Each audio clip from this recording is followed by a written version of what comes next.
সোহেল, রাহি আর হলো ঈশান।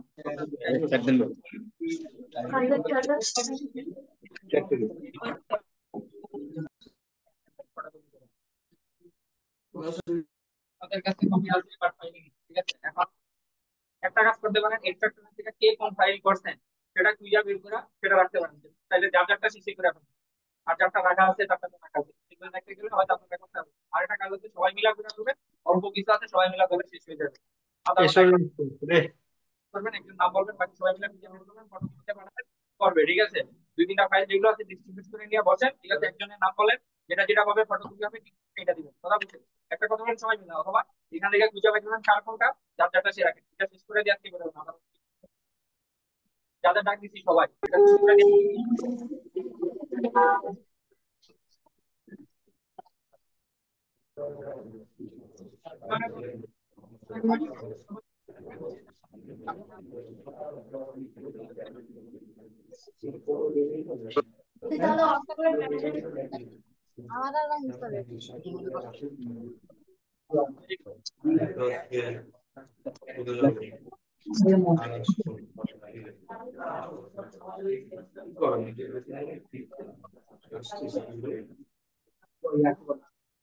ডকুমেন্ট।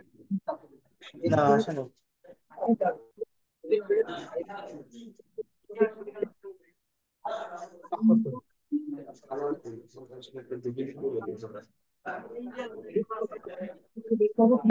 এর আগে নেওয়ার কথা ছিল ভাই। ঠিক আছে।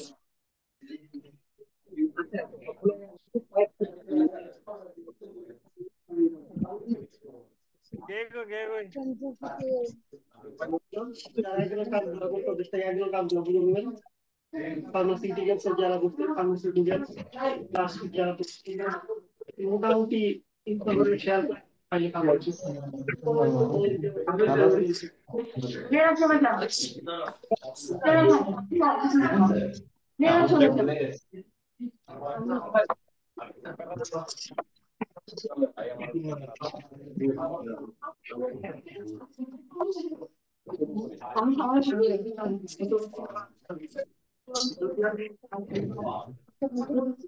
ভালো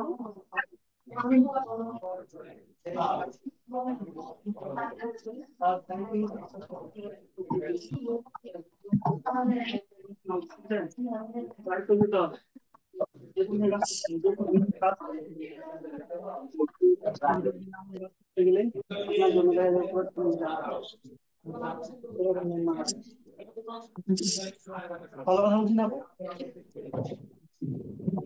মেয়েরা আমাদের জীবন আমি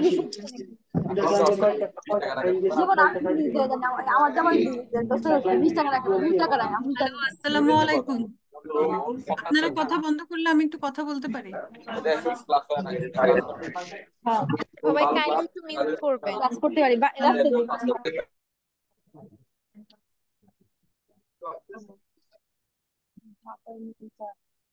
একটু সবাই মিউট করেন। ওকে, ঠিক আছে মোহন ভাই, থ্যাংক ইউ। কেমন আছেন সবাই?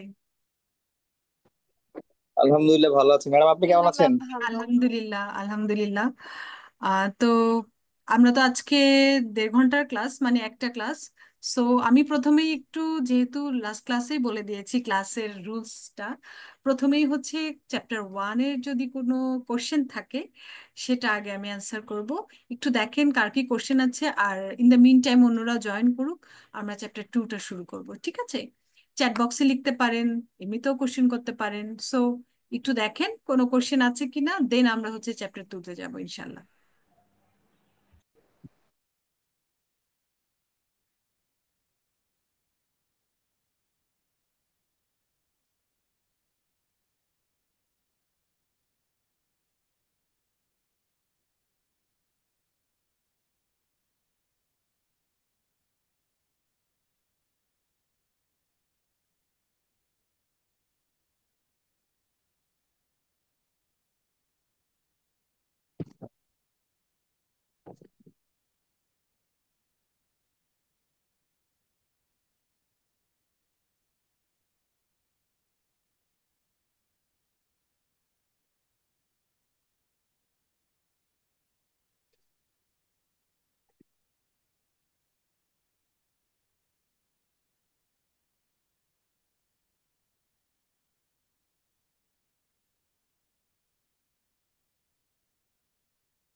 আমি একটু কোশ্চেন এক্সপেক্ট করছি সবার কাছ থেকে।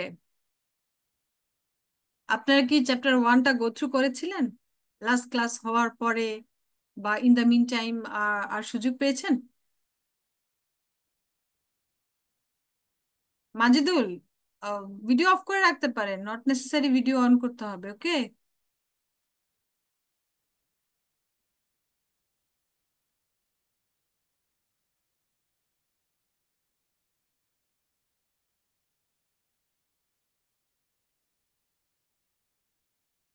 কারো কোনো কোশ্চেন নেই? আমার সিয়াররা কই? ম্যাম আসসালামু আলাইকুম। আসসালামু আলাইকুম। ওয়ালাইকুম আসসালাম। আপনারা কি গো থ্রু করেছিলেন? কারো কি কোনো ইয়েস কোশ্চেন নেই? ম্যাম, আমি কি? আপাতত প্রবলেম নাই ম্যাম, গোছু ও, করেছি। That's a good sign that you have no ma'am problem. যেদিন পড়িয়েছেন ওই দিনই গোছু করেছি আর কি। That's good, that's good. আমি যেটা বলেছিলাম যে আপনারা যদি রেজাল্ট ভালো করতে চান, আপনাদেরকে আসলে ক্লাসের সাথে সাথে এগিয়ে যেতে হবে। ইয়েস ম্যাম, পরে একই মনে সাথে, থাকে না আর কি। ইয়েস, মনে থাকে না। আপনার যেদিন যেই সাবজেক্ট পড়াচ্ছে ওই সাবজেক্ট সেদিনই চেষ্টা করবেন একটু রিভিউ দেওয়া, তাহলে কি পড়িয়েছে সেটা যেমন আপনার আরেকবার রিভিউ হয়ে যাবে।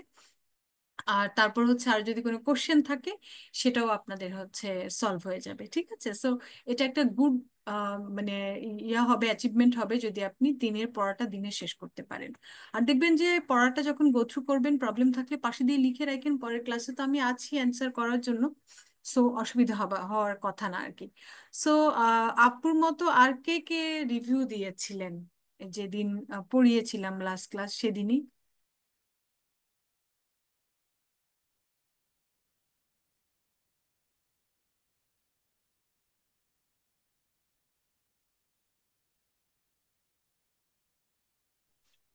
ম্যাম, আপনার এই ক্লাসগুলো ম্যাম অনেক আগে থেকেই দেখে আসতেছি, ইউটিউব থেকেও দেখেছি। যখন আমি মানে ক্লাস শুরু হওয়ার আগে থেকে এগুলো সম্পর্কে ধারণা নিয়েছি। এখন আবার আপনার ক্লাস দেখার পর আরো বিষয়টা আরো ক্লিয়ার হয়ে গেছে। ও, দ্যাটস গুড। এটা আবার আরেকটা ভালো সাইন যে অলরেডি সে গো থ্রু করেছে হৃদয়, এবং এই ক্লাস দেখার ফলে তার সেকেন্ড রিভিউ, যেটা বলি আমরা, সেকেন্ড রিভিউটা হয়ে গিয়েছে। So that's a good sign যে আপনার সেকেন্ড রিভিউটা হয়ে গিয়েছে, so that you can easily মানে take preparation for the exam and sit for the exam. Okay, জি ম্যাম। তো জি ম্যাম। ইনশাল্লাহ। ঠিক আছে, তাহলে যদি কারো প্রবলেম না থাকে আমরা চ্যাপ্টার 2-তে ম্যাম, যাই। জি, একটা কোশ্চেন করতে পারি? কোশ্চেন করার জন্যই, উত্তর দেওয়ার জন্যই বসে আছি সাদিয়া, আচ্ছা ম্যাম, প্লিজ। আপনি গত ক্লাসে বলেছিলেন, আমি তো বুঝতে পারিনি যে ক্যাশ ইনসেনটিভের অডিট করলে প্র্যাকটিসিং যে প্র্যাকটিশনার কারা, তারপর আচ্ছা, হচ্ছে। এটা হচ্ছে ক্যাশ ইনসেনটিভের অডিটে প্র্যাকটিশনার আপনারাই, যারা আপনারা ফার্মে থেকে যারা মানে আমরা সার্ভিসটা দিচ্ছি, আমরা হচ্ছে প্র্যাকটিশনার অডিট ফার্মটা। তারপর হুম, ইন্টেন্ডেড ইউজার হচ্ছে ব্যাংক। আর রেসপন্সিবল পার্টি হচ্ছে যে ক্লায়েন্টের ফাইলটা আপনারা ইন্টেন্ট দেখছেন, রাইট? যে ক্লায়েন্টের ফাইলটা দেখছেন তারা হচ্ছে রেসপন্সিবল পার্টি, কারণ তারাই আপনাকে ডকুমেন্টস প্রোভাইড করছে, তারাই আসলে সুইটেবল ক্রাইটেরিয়া মেনটেন করে ফাইলটা ঠিকঠাক মতো দিচ্ছে কিনা সেটা আপনারা চেক করবেন। এবং আলটিমেটলি ক্যাশ ইনসেনটিভ দেয় কে? ব্যাংক। সো ইন্টেন্ডেড ইউজার হচ্ছে ব্যাংক। আপনি যদি সার্টিফাই করেন দেন হচ্ছে ব্যাংক এই ক্যাশ ইনসেনটিভটা ওই পার্টিকে দেয়। ক্লিয়ার? জি ম্যাম। ওকে, সো আমরা তিনটা পার্টি, কিন্তু যে কোনো ধরনের অ্যাসুরেন্স এঙ্গেজমেন্টে you can find 3 party, you can find a suitable criteria, you can find a subject matter, you should issue a written report, you should obtain sufficient evidence. So এই 5টা criteria any kind of আপনার service যেটাই দেন না কেন অ্যাসুরেন্সের। আমি একটু কো-হোস্ট আজাদ, আজাদ আপনি একটু বাকিদেরকে একটু মিউট করে দিয়েন। ওয়াইফাই। সাইড সাউন্ড গুলো খুব মানে ক্লাসে খুব ডিস্টার্ব করছে, হ্যাঁ আজাদ? ম্যাম সালাউদ্দিন শিপন ভাইয়াকে দিয়ে দেন, উনি আহ, সবাইকে মিউট করে দিবেন। আচ্ছা, সালাউদ্দিন কই দেখি একটু। আসসালামু আলাইকুম। জি জি, সালাউদ্দিন, আপনি দাঁড়ান আপনার। জি ম্যাম, আমি আজকে একটু লেট করে ফেলছি, মানে ফার্ম থেকে হ্যাঁ, আমি বের আমি হইতে একটু মেক লেট কো হয়ে গেল। হোস্ট দিয়ে দিচ্ছি। জি জি ম্যাম। ওকে, একটু দেখেন, হ্যাঁ সাউন্ড গুলো আমাদের আসলে ক্লাস তো এমনিতেও অল্প সময়ের মধ্যে, আর মাঝখানে সাউন্ড হলে না একদম কনসেন্ট্রেট করা যায় না। হ্যাঁ ভাইয়া, একটু দেখেন। হলো। ঠিক আছে, সো আমরা যেটা বলছিলাম, আপুদের একটা কোশ্চেন ছিল সেটা অ্যান্সার করেছি, আর অন্যদের কোশ্চেন নেই। একজন অলরেডি গো থ্রু করেছে, আরেকজন বললো যে ভিডিও ক্লাস অলরেডি দেখেছে, সো এটা আসলে সেকেন্ড রিভিউ। সো আমি সবাইকে রিকোয়েস্ট করব, আজকেও যেরকম আমি সেকেন্ড চ্যাপ্টারটা নিব, চেষ্টা করবেন ইফতার পরে নামাজ টামাজ, মানে ইফতার পরে একটু রেস্ট নিয়ে, আবার তারাবি হচ্ছে 8টার দিকে, 8টা বা 8:15টার দিকে, এই ফাঁকে যদি একটু রিভিউ দিতে পারেন গুড। অথবা তারাবি পড়ে এসে আরো অল্প একটু কিছু খেয়ে টেয়ে পানি টানি বেশি করে খেয়ে আধা ঘন্টা একটু রিভিউ দিলেন আজকে আমি কি পড়ালাম। সো এইভাবে যদি একটু নিজের নিজের মতো করে যদি একটু সময় বের করে নেন, একটু রিভিউ করে নেন, তাহলে হচ্ছে পরবর্তীতে আর মাথায় থাকবে যে হ্যাঁ কি পড়িয়েছে কি। আর আপনি যদি আজকে স্কিপ করেন তাহলে দেখবেন যে কালকেও ইচ্ছে করছে না বসতে, তারপরের দিনও ইচ্ছে করছে না, তারপর দেখবেন যে আমি কি পড়িয়েছি আসলে পুরোটাই ভুলে যাবেন। ঠিক আছে, তো সবাইকে রিকোয়েস্ট করবো যার যার কনভিনিয়েন্ট টাইমটা একটু বের করে obviously you should review the classes synopsis. Okay. Okay ma'am. Okay ma'am. Okay, so আমরা আজকে চ্যাপ্টার 2-তে যাচ্ছি। This is process of assurance obtaining an engagement. আমরা লাস্ট ক্লাসে চ্যাপ্টার 1-এ যেটা পড়েছিলাম সেটা ছিল একদমই বেসিক আমাদের কিছু কনসেপ্ট, বেসিক কিছু ডেফিনেশন, অ্যাসুরেন্স কি, অডিট কি, স্কোপ কি, ট্রু অ্যান্ড ফেয়ার ভিউ কি, প্রফেশনাল স্কেপটিসিজম কি, প্রফেশনাল জাজমেন্ট কি। সো এই যে ছোটখাটো, তারপরে অ্যাসুরেন্সের লিমিটেশন, তারপর অ্যাসুরেন্সের অ্যাডভান্টেজেস, সো এই যে জিনিসগুলো পড়েছি সেগুলো ছিল একদম বেসিক একটা কনসেপ্ট আমাদেরকে ক্লিয়ার করা। Now we are entering to the process of audit actually. আমরা যে কোনো কাজ শুরু করার আগে আমরা হচ্ছে অ্যাপয়েন্টেড হই, তারপরেই তো কাজ শুরু করি, রাইট?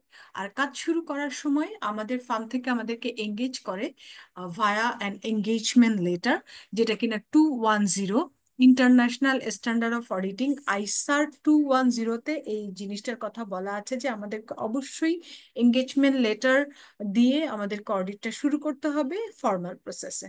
ঠিক আছে, সো আমরা সেটা আজকে দেখব কি আছে না আছে। এমনি আমি আপনাদের কাছে জেনারেল কোশ্চেন, যে আপনারা কি জানেন আমরা আসলে অডিটটা যে পাই, এক একটা ফার্মকে যে অডিটটা দেওয়া হয় এক একটা কোম্পানির, সেটার আসলে প্রসেসটা কি, কিভাবে অডিটটা আপনারা অ্যাপয়েন্টেড হন, প্রসেসটা কি, এনি আইডিয়া? আপনারা আপনাদের মতো শেয়ার করেন, obviously I will correct it. Ma'am, ফার্স্টে তো অ্যাপয়েন্টমেন্ট লেটার দেয় আর কি অডিটরকে। অ্যাপয়েন্টমেন্ট লেটার তো আপনাকে এসে দিয়ে যাবে না, তার আগেই তো প্রসেস আছে, সেটাই জানতে চাচ্ছি। ম্যাম ম্যাম যদি আমরা যদি আমাদের এক্সপ্রেশন অফ ইন্টারেস্ট পাঠাই। টিপু প্লিজ। ম্যাম ম্যাম আমাদের আমরা নিয়ে আগে কনসিডার করে আমরা হচ্ছে যা আমরা কিছু ফার্ম হচ্ছে ওই ক্লায়েন্টের ইন্টারেস্ট পাঠাই। তো এটিএম এ যাওয়ার পরে ওনার হচ্ছে গিয়া সেইটা অ্যাকসেপ্ট করলে পরে ওনারা আমাদেরকে একটা অ্যাকসেপ্টেন্স লেটার দিবে। তার ওকে, প্রেক্ষিতে আমরা এঙ্গেজমেন্ট লেটারটা ওনাদেরকে দেই। ইয়েস। সো এইটা একদমই ছোট একটা কমন প্রসেস। তারপর আমি আরেকটু সুন্দর করে বলি, এটা কেউ কেউ প্রপোজাল বলে, কেউ কেউ ইউআই বলে। সো এক একজন এক একটাতে, অর্থাৎ আমি একটা অর্গানাইজেশন, সেফর আমি একটা অর্গানাইজেশন, আমি আমার অর্গানাইজেশন অডিট করাতে চাই। সো আমি এরকম আসলে আমার কোয়ালিটি মেনটেন করে আমার বাজেটের মধ্যে আমি মানে ম্যানেজ করতে পারবো এরকম অর্গানাইজেশন বা অডিট ফার্ম আমি খুঁজি। কারণ অনেক সময় দেখা যায় যে কিছু কিছু অর্গানাইজেশন ছোট, তারা আসলে অনেক ফি অ্যাফোর্ড করতে পারে না, তো তারা দেখা যায় আর এই চ্যাকনাবিন এদেরকে দিয়ে করাতে পারছে না। বাট তারপরও সবার বাজেট অনুসারে কি ধরনের কোয়ালিটি চাই, সেই কোয়ালিটি অনুসারে তারা কিছু ফার্মকে নক করে যে আপনারা আপনাদের এক্সপ্রেস অফ ইন্টারেস্ট অথবা প্রপোজালটা পাঠান আমাদের অর্গানাইজেশনের অডিট করার জন্য। অর্গানাইজেশনও কিছু ইনফরমেশন দেয় যে কি অডিট ভলিউম কেমন বা কি কিছু ইনফরমেশন, বেসিক ইনফরমেশন গুলো দেয়, সেগুলোর বেসিসে ফার্ম গুলো কোট করে। ওকে, সেই কোটেশনের বেসিসেই হচ্ছে তাদের এজিএম এ এটা ডিসাইড হয় যে কোন অডিট ফার্মটাকে তারা কাজ দিবে, যেটা কিনা তাদের বাজেটের মধ্যে আছে, বা অডিট ফার্মগুলোর প্রোফাইল দেখে তাদের বিভিন্ন যাদেরকে মানে নিয়োগ দিবে বা যারা অডিট করবে সম্ভাব্য এস্টিমেটেড টিমটা দেখে সবকিছু যাচাই বাছাই করেই কিন্তু সিলেক্ট করা হয়, এবং তাদের মাঝ থেকেই অডিটর নিয়োগ করে মানে অ্যাপ্রুভ হয় আগে, তারপর হচ্ছে অ্যাপয়েন্টমেন্ট লেটারটা অডিটরের কাছে যায়। কিন্তু এমনকি কখন শুনেছেন যে অ্যাপয়েন্টমেন্ট লেটার পাওয়ার পরও রিজেক্ট করতে পারে অডিট? জি ম্যাম, শুনেছি। সো এটা একটা ব্যাপার আছে যে আমরা শুধুমাত্র অ্যাপয়েন্টমেন্ট লেটার পাওয়াই যে তাহলে আপনি হয়তো বলতে পারেন যে অ্যাপয়েন্টমেন্ট লেটার তাহলে তুমি এক্সপ্রেস অফ ইন্টারেস্ট দেখালা কেন যদি অডিট নাই করা হয়। আমরা এক একটা অডিট ফার্মে হিউজ পরিমাণ এরকম প্রপোজাল আসে অডিটের জন্য, রাইট? আমরা কি সব সময় একেবারে 100% সব ইনফরমেশন নিয়ে প্রপোজাল দেওয়ার সুযোগ পাই? আমরা বেসিক না কিছু ম্যাম। ইনফরমেশন নিয়ে প্রপোজাল দেই, প্রপোজাল দিলাম, আমি অ্যাপয়েন্টেডও হলাম, বাট অ্যাপয়েন্টেড হওয়ার পরে আরো কিছু চেক অ্যান্ড ব্যাক করতে গিয়ে বা কিছু যে সোর্স অফ ইনফরমেশন কারো কাছ কাছ থেকে কিছু জিনিস ইনফরমেশন নিতে গিয়ে আগের বছর অডিটরের সাথে কথা বলতে গিয়ে দেখলাম যে এমন কিছু ব্যাপার আছে যেগুলো আসলে আনঅ্যাভয়েডেবল, বা আমি আমার অডিট ফার্মে এই ধরনের রিস্ক গুলো মিনিমাইজ করে বা এই প্রসেসটাকে অ্যাভয়েড করে আমি অডিট করা আমার জন্য ডিফিকাল্ট হয়ে যাবে। এরকম যদি কোনো সিচুয়েশন হয় after getting the appointment letter, তারপরেও কিন্তু অডিটটা মিট করা যায় বা রিজেক্ট করা যায় বা রিজেকশন লেটার দেয়া যায় যে এই নিউজগুলো আমরা আগে জানতাম না, আমরা এখন যে ইনফরমেশন গুলো পেয়েছি এটার বেসিসে আসলে আমাদের ফার্মের পক্ষে এই অডিটটা করা সম্ভব হচ্ছে না, আপনারা বেটার আরেকজন সেকেন্ড যে অডিটর মানে সেকেন্ড চয়েসে যে ছিল তাকে হয়তো অ্যাপয়েন্ট করেন বা কিছু।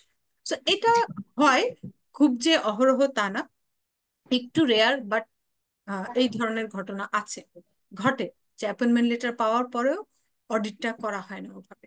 ঠিক আছে? সো আমরা এই যে অ্যাপয়েন্টমেন্ট লেটার পাওয়ার পরেও যে অডিট করা হচ্ছে না বা অ্যাপয়েন্টমেন্ট লেটার পাওয়া থেকে শুরু করে অডিট শুরু করার মাঝখানের যে কিছু ব্যাপার আছে সেগুলো হচ্ছে চ্যাপ্টার 2-তে আমরা একটু ডিসকাস করব। অ্যাপয়েন্টমেন্ট লেটার তো আমরা আগে পাই, কিন্তু অডিট হচ্ছে যখন মনে করেন 30শে জুন হলে 30শে জুন শেষ হলে অডিটে যাই, অথবা 31শে ডিসেম্বর ব্যাংক বা এনবিএফআই হলে 31শে ডিসেম্বরের পরে যাই। সো অ্যাপয়েন্টেড আগে হয়ে যায়, বাট অডিটটা তো শুরু করি পরে যখন ইয়ারটা শেষ হয়। তো এই যে অডিট শুরু করা এবং অ্যাপয়েন্টমেন্ট লেটার পাওয়ার মাঝখানের যে ব্যাপারটা, সেখানেও আরো অনেক কিছু চেক এন্ড ব্যাক করার ব্যাপার আছে, চেক করার ব্যাপার আছে অ্যাবাউট দ্য ক্লায়েন্ট। সো সেগুলো চেক করে যদি আমার সামটাইমস মনে হয় যে আমার পক্ষে করা সম্ভব, yes we can go with the মানে এই অ্যাপয়েন্টমেন্টটাকে আমরা স্টার্ট করে দিতে পারি উইথ এঙ্গেজমেন্ট লেটার। আর যদি আমার মনে হয় এমন কিছু আছে যেটা দিয়ে আসলে আমি কন্টিনিউ করতে পারছি না, then talk and reject that. Okay? So আমরা আজকে সে ব্যাপারগুলো একটু দেখি, এটা চ্যাপ্টার 2-তে খুব সুন্দর করে এটা বর্ণনা করা আছে। সো ফার্স্টে এঙ্গেজমেন্ট লেটার কে কাকে দেয়, কোনো আইডিয়া? আমাদের সিএ ফার্ম হচ্ছে ক্লায়েন্টকে দেয়। অডিটর ক্লায়েন্টকে দেয় না ma'am? অডিটর ক্লায়েন্টকে দেয়, অর্থাৎ আমাদের যে পার্টনার আছেন উনি সাইন করে তার টিমটাকে এঙ্গেজ করছে ক্লায়েন্টে। সো ক্লায়েন্টে এই লেটার দিলে ক্লায়েন্টও সেটা পড়ে কিছু মানে ব্যাপার থাকে সেগুলো অ্যাকসেপ্ট করে দেন হচ্ছে সেও সাইন করে দেয়। তো মিউচুয়াল একটা সাইনিং এর ব্যাপার থাকে, বাট মেইনলি হচ্ছে দেয় হচ্ছে যে ক্লায়েন্ট তাকে, আর অ্যাড্রেস করে লাস্টে হচ্ছে আমাদের আমাদের যে ফার্মের পার্টনার থাকে উনি সাইন করে, অর্থাৎ সে তার টিমকে এই অডিটের জন্য এঙ্গেজ করছে। So firm to client. এখন আমরা দেখি engagement letter is a letter send by the auditor to his client at the time of any new audit. এটাকে একটু মার্ক করেছি, একটু আন্ডারলাইন করেছি, এটার কিছু ব্যাপার আছে, ব্যাখ্যা করব। It sets out the terms of the engagement and forms the basis of contract. অর্থাৎ এটা কি ধরনের টার্ম আছে, একটা অডিট শুরু করার জন্য যে টার্ম গুলো আছে সেটা এখানে ব্যাখ্যা করা থাকে, এবং এটার মাধ্যমেই আসলে একটা টিমকে এঙ্গেজ করা হয় অডিট করার জন্য।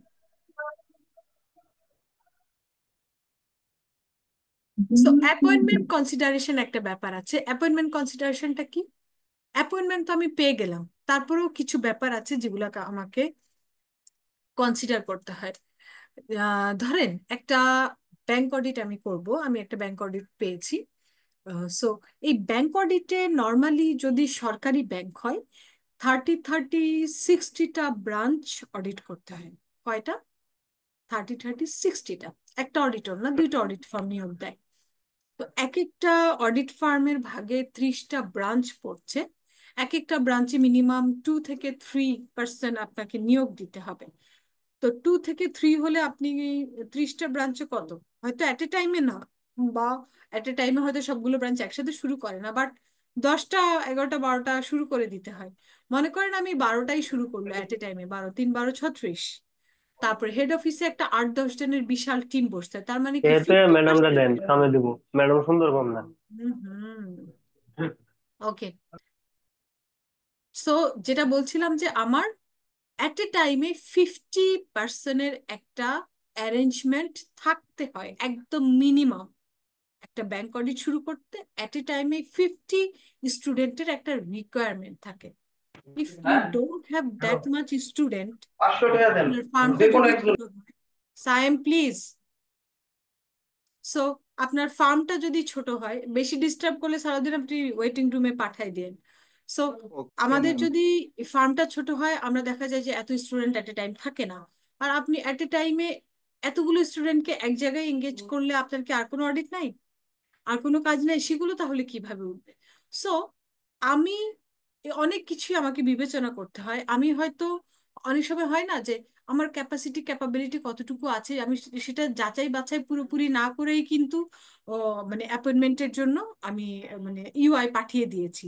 ঠিক আছে, আমি হয়তো সবকিছু কনসিডার করিও না, বাট ইউআই পাঠিয়ে দেওয়ার পর অ্যাপয়েন্টেড হওয়ার পর আমি চিন্তা করলাম, আমি তো ভাবি নাই যে আমি পাবো, হয়তো আমার বাজেট বা সবকিছু মিলিয়ে ওই ক্লায়েন্টের পছন্দ হয়েছে, বাট এখন আমি চিন্তা করতে বসলাম আসলে এই অডিটটা করার জন্য আমার প্রফেশনালি কোয়ালিফাইড লোকজন আছে কিনা। আপনারা তো জানেন যদি ব্যাংক অডিট করতে হয়, ব্যাংক অডিটটা একটু ডিফারেন্ট টাইপের অডিট অন্যান্য অডিটের চাইতে। সো সিনিয়র যারা থাকে তাদের যদি ব্যাংক অডিট করার এক্সপিরিয়েন্স আছে আগে না থাকে, রিস্ক গুলো কি ধরতে পারবে তারা ব্যাংকের? নো না ম্যাম। ম্যাম, ধরতে পারবো না। প্রবলেম গুলোকে আইডেন্টিফাই করতে পারবে? ব্যাংকের প্রবলেম মানে ব্যাংক অডিটের রিস্ক এরিয়া, কাজের ধরন একটু ডিফারেন্ট অন্যদের চাইতে। এখানে যদি আগে কাজ করা কেউ যদি এখানে সিনিয়র হিসেবে না থাকে, মানে যারা গাইড করবে ওই লেভেলে যদি এমন কেউ না থাকে যে আগে কখনোই ব্যাংক অডিট করে নাই, একেবারে মনে করেন যে অবস্থা খারাপ, ওই অডিট ঠিক মতো উঠবেই না। উপরন্তু ওই ফার্মের নামে দেখবেন যে মানে কমপ্লেইন আসছে। সো প্রফেশনালি কোয়ালিফাইড আছে কিনা আমার টিমে যারা কিনা এটাকে সুপারভাইজ করবে, আমার যে রিসোর্স আছে স্টুডেন্ট রিসোর্স আছে সেটা কি এডুকেট কিনা এই অডিটটা করার জন্য, পর্যাপ্ত পরিমাণ স্টুডেন্ট আছে কিনা। যেটা বললাম একটা টাইমে 50 স্টুডেন্টের দরকার হচ্ছে আমার হয়তো। অপটেন রেফারেন্স, আমি হচ্ছে বিভিন্ন জায়গা থেকে অ্যাপয়েন্টমেন্ট পাওয়ার পরেও আমি বিভিন্ন জায়গা থেকে রেফারেন্স কালেক্ট করব। তাদের ব্যাংক হতে পারে, তাদের মানে সলিসিটার বা ল ফার্ম হতে পারে, অর্থাৎ কানেকশন যেখানে যেখানে আছে ক্লায়েন্টের সেখানে সেখানে আমি ইনফরমেশন নিব। যদি আমি মনে করি যে এদের ইনফরমেশন গুলোর বেসিসে মানে ইনফরমেশন ভালো আসছে, পজিটিভ আসছে ক্লায়েন্টের নামে, তাহলে হয়তো আমার পক্ষে অডিটটা নেওয়া সম্ভব হবে। বাট যদি ইনফরমেশন গুলো নেগেটিভ আসে, তারপর হচ্ছে আমি আমার পক্ষে ওরকম মানে বিভিন্ন জায়গা থেকে যে ইনফরমেশন আসছে বলতেছে তুমি এই ক্লায়েন্টটা করো না, এই ক্লায়েন্টের কিছু ঝামেলা আছে, ইথিক্স মেনটেন করে করাটা একটু ডিফিকাল্ট হবে, এরকম যদি ব্যাপার থাকে তাহলে আমাকে হয়তো চিন্তা করতে হবে যে অ্যাপয়েন্টমেন্ট পেয়েছি বাট তারপরেও এই ধরনের ইনফরমেশন যেহেতু আসছে আমি একটু চিন্তা ভাবনা করে অডিটটা নেই। ওকে। এই ক্ষেত্রে কি ম্যাম অডিটটা ক্যান্সেল করা হয় যখন yes, information? Yes, there is a provision to cancel the audit. পারবেন আপনি, কোনো অসুবিধা নেই। আর লাস্ট হচ্ছে কমিউনিকেট উইথ প্রেজেন্ট অডিটরস, এটা সবচেয়ে বড় একটা সোর্স যে আপনি যদি নিউ অডিটর হয়ে থাকেন আগের বছর কোন ফার্ম অডিট করেছে। আর আমরা তো জানিনি সবাই যেহেতু আইসিবির আন্ডারে, একটা ফার্ম আর একটা ফার্মকে চিনি, একটা ফার্ম আর একটা ফার্মের পার্টনারদেরকে চিনি, সবাইকে চিনি। সো ইনফরমেশন গুলো আগের বছর অডিটর থেকে আমরা নেই, ফর্মালিও নেই, আমি একটু পরে দেখাবো। প্রফেশনাল ক্লিয়ারেন্স লেটার নামে একটা লেটার দেই, এটার মাধ্যমে আসলে ফর্মালি আমরা হচ্ছে কমিউনিকেট করি প্রেজেন্ট অডিটরের সাথে। তাদের কাছ থেকে ইনফরমেশন নেই তারা এমন কিছু কি আপনাদেরকে বলছে কিনা যে এখানে এমন কোনো প্রবলেম আছে কিংবা এমন কোনো ইস্যু আছে যেটার কারণে আমি অডিট করব না, বা তারাও অডিট ঠিক মতো করতে পারেনি এই প্রবলেমগুলোর কারণে, এটা যদি শেয়ার করে সেটাও আমরা কনসিডারেশনে নিব যে এগুলো কি মেনটেন করে বা ম্যানেজ করে আমরা অডিট করতে পারবো কিনা। সো 4টা ব্যাপার আমি এখানে এনশিওর করলাম। এই ব্যাপারগুলো বইতেও আছে, আমি একটু কথা বলছি পরে। এই ব্যাপারগুলো বইতেও ডিটেলস আছে পাশে দিয়ে, বাট এখানে সামারি করে এনেছি যে আপনি অ্যাপয়েন্টমেন্ট পেয়েছেন তারপরেও আপনার কিছু ব্যাপার কনসিডারেশনে রাখতে হয় যে আমার এই কাজটা করার জন্য কোয়ালিফাইড প্রফেশনালি কোয়ালিফাইড লোকজন আছে কিনা, আমার রিসোর্স এডুকেট কিনা, আমি বিভিন্ন জায়গা থেকে রেফারেন্স কালেক্ট করছি সেটা পজিটিভ আসছে কিনা, কিংবা প্রেজেন্ট অডিটরের সাথে কমিউনিকেট করে আমার মানে তারা আমাকে পজিটিভ রেসপন্স দিচ্ছে কিনা। এগুলো যদি ইয়েস থাকে তাহলেই আসলে আমি গো করব ফর দ্য নিউ অডিট। কেউ কি কিছু বলতে চাচ্ছিলেন মাঝখানে? যদিও মাঝখানে কোশ্চেন নেই না, তারপরও ইমার্জেন্সি হলে ইউ ক্যান গো। ম্যাম লাস্টের টপিকটা আবার একবার একটু বলা যায়? Communicate ma'am with present auditor. Communicate with present auditor মানে হচ্ছে আগের বছর যারা অডিট করেছে তাদের সাথে কমিউনিকেট করা, তাদের কাছ থেকে ক্লিয়ারেন্স নেওয়া, তাদের সাথে কথা বলা যে এমন কোনো ইস্যু আছে কিনা যেটার জন্য আমি অডিট করতে গিয়ে কোনো প্রবলেম হতে পারে। ক্লিয়ার রিয়াজ? ম্যাম 10 রেফারেন্সটা যদি আরেকটু অপটিন রেফারেন্স হচ্ছে আপনি তাদের যেই ব্যাংকগুলোর সাথে এই ক্লায়েন্টটা লেনদেন করে, যে ল ফার্মের সাথে সে কাজ করে আইনি বিষয়গুলা, বা আরো আরো তাকে তার যে স্টেক হোল্ডার আছে সেই জায়গাগুলোতে নক করে তাদের কাছ থেকে ক্লায়েন্ট সম্পর্কে ইনফরমেশন নেওয়া, যে আসলে ক্লায়েন্টের মনে করুন ক্রেডিট রেটিং এজেন্সি, সে হয়তো বলবে যে হ্যাঁ এই ক্লায়েন্টের রেটিং ভালো, কিংবা ব্যাংক না ও তো ঠিকঠাক মতো লেনদেন করে, বা তার মানে প্রসপেক্ট ভালো, সে গুড ক্লায়েন্ট, তাদের ব্যাংকের জন্য গুড ক্লায়েন্ট। সো বিভিন্ন জায়গা থেকে ইনফরমেশন গুলো যদি পজিটিভ আসে তাহলে আপনার জন্য বেটার, যদি কোনোভাবে নেগেটিভ আসে তাহলে আপনি একটু রিথিঙ্ক করতে হবে যে আসলে আমি এই অডিটটা করবো কিনা, কারণ মানে স্টেক হোল্ডারদের কাছ থেকে ইনফরমেশন গুলো পজিটিভ আসছে না। ওকে নাবিলা? ম্যাম ম্যাম ম্যাম যদি পরবর্তী ফার্মটা যদি ওই ইয়েগুলো চেক করে তাহলে কেমনে, মানে কোন ফার্ম অডিট করবে ওই কোম্পানিটা? বুঝি নাই।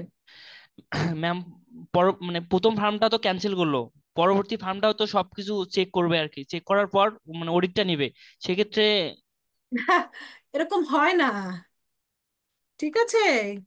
একজন বাদ দিলে আরেকজন ঠিকই নেয়। আমাদের মাঝে তো ওই মানে স্ট্রং ইথিক্স গুলো যদি বিদ্যমান থাকতো আমাদের অডিট ফার্মে, তাহলে তো আমরা আসলে অনেক দূর এগিয়ে যেতে পারতাম, তাই না?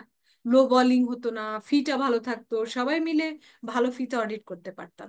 বাট আজকালকার যুগ এমন যে চেক করেও হ্যাঁ বলবে হ্যাঁ আমি পারবো পারবো, মানে কোনো কিছু না দেখেই দেখা যায় অডিট শুরু করে দেয়। ঠিক আছে, এমন হয় না যে অডিট করা হচ্ছে না, ওই ফার্ম কাউকেই, ওই ক্লায়েন্ট কাউকেই পাচ্ছে না অডিট করার মধ্যে, এরকম কখনোই হয় নাই।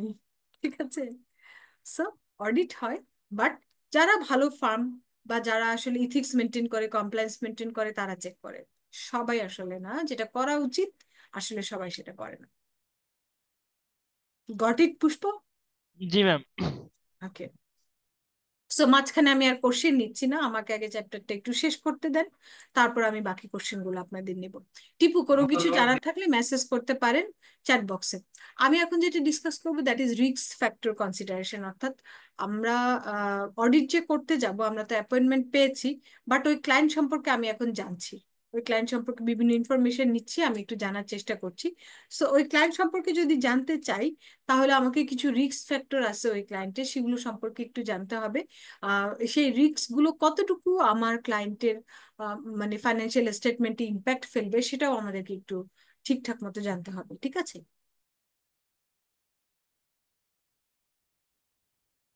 দুটো টাইপের রিস্ক এখানে দেখা যাচ্ছে, একটা হচ্ছে হাই রিস্ক আর একটা হচ্ছে লো রিস্ক। প্রথমেই দেখেন পুওর রিসেন্ট ফরকাস্ট পারফরমেন্স। আপনি একটা ক্লায়েন্টের অডিট করলেন, সেখানে তাদের ফাইন্যান্সিয়াল স্টেটমেন্টে দেখলেন যে তাদের যে প্রফিট অ্যান্ড লস আছে সেখানে লাস্ট ইয়ারে লস, তার আগের বছরে লস, তার আগের বছরেও লস, মানে হিউজ টাইম ধরে তারা লস কন্টিনিউ করছে। আমি এরকম একটা অর্গানাইজেশন পেয়েছিলাম, 16 বছর ধরে তারা ব্রেক ইভেনে আসতে পারে নাই, লসই কন্টিনিউ করছে। তখনই ফাইন্যান্সিয়াল, তখন আমরা প্রথম অডিটর, 16 বছর পরে আমরা এক নবীন প্রথম অডিটর ছিলাম। চেক করতে গিয়ে দেখি যে না, এদের অবস্থা তো খারাপ, এরা আসলে খুব বেশি দিন টিকতে পারবে না মার্কেটে। একদম ঠিক ঠিক 1 বছরের মাথায় লিকুইডিটেশন করে ওদেরকে আসলে সবকিছু বিক্রি করে ব্যবসাটা গুটিয়ে ফেলতে হয়েছে।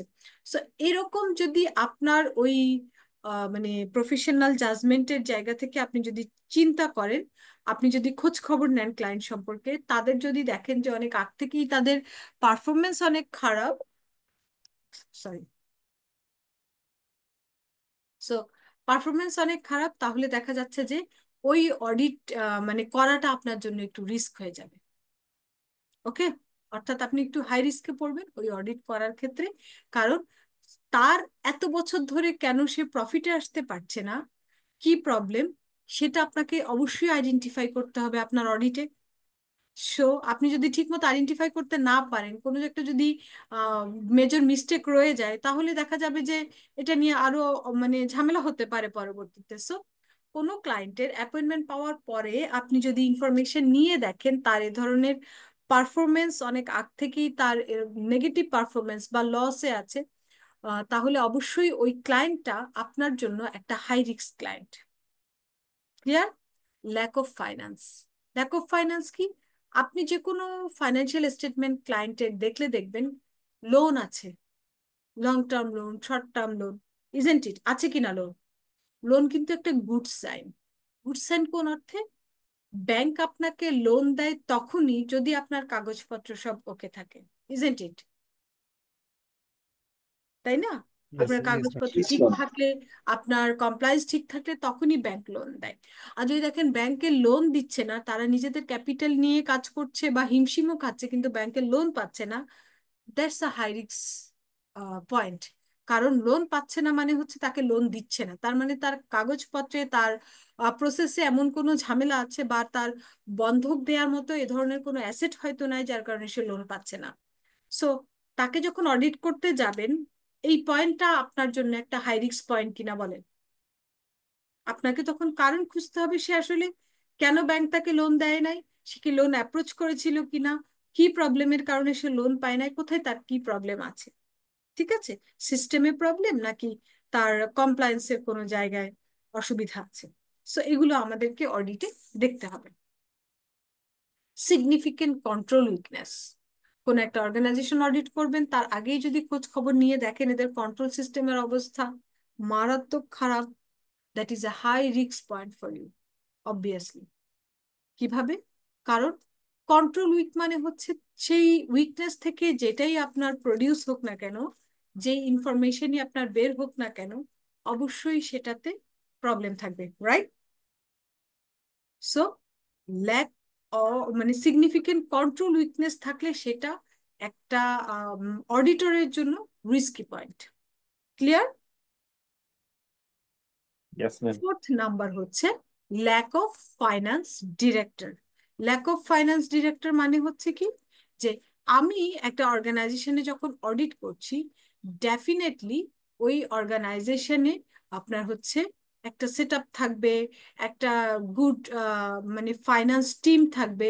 সেই ফাইন্যান্স টিমটা হচ্ছে ভালো মানে কাজ করবে এবং সেই ফাইন্যান্স টিমটা নলেজেবল হবে এবং সাউন্ড হবে।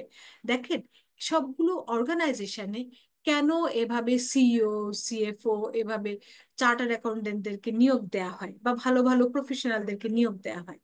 কারণ হচ্ছে আপনার যদি একটা গুড টিম থাকে, একটা নলেজেবল পার্সন যদি আপনার অর্গানাইজেশনের মূল জায়গায় থাকে, তাহলে অবশ্যই সেখান থেকে যেটা প্রডিউস হবে সেটা হচ্ছে গুড হবে বা সেটার একটা ভালো প্রসপেক্ট থাকবে। ঠিক আছে? সো আপনার ফাইন্যান্স টিম যদি উইক থাকে, ফাইন্যান্স টিমের লোকজন যদি ওইভাবে মানে ভালো প্রসপেক্টে না হয়, তাদের যদি ভালো নলেজ না থাকে, ভালো মানে ব্যাকগ্রাউন্ডে না হয়, তাহলে আপনার ফাইন্যান্সিয়াল স্টেটমেন্ট তো আসলে প্রডিউস হয় ওই টিম থেকেই। সেখান থেকে ফাইন্যান্সিয়াল স্টেটমেন্ট যেটা প্রডিউস হচ্ছে সেটা কি আপনার জন্য কতটুকু রিলায়েবল হবে? তাই না? এটা একটা হাই রিস্ক পয়েন্ট না, যে আমার যদি নলেজেবল বা এক্সপিরিয়েন্স লোকজন না থাকে তাহলে আসলে আমার জন্য অসুবিধা। ফোর্থ হচ্ছে সিগনিফিকেন্ট আনএক্সপ্লেইন ট্রানজ্যাকশন। অর্থাৎ আমার অর্গানাইজেশনে যে ক্লায়েন্টে আমি যাচ্ছি সেখানে যদি এমন ট্রানজ্যাকশন গুলো থাকে যেগুলো আসলে মানে ট্রানজেকশন গুলো মানে ব্যাখ্যা নাই কোনো।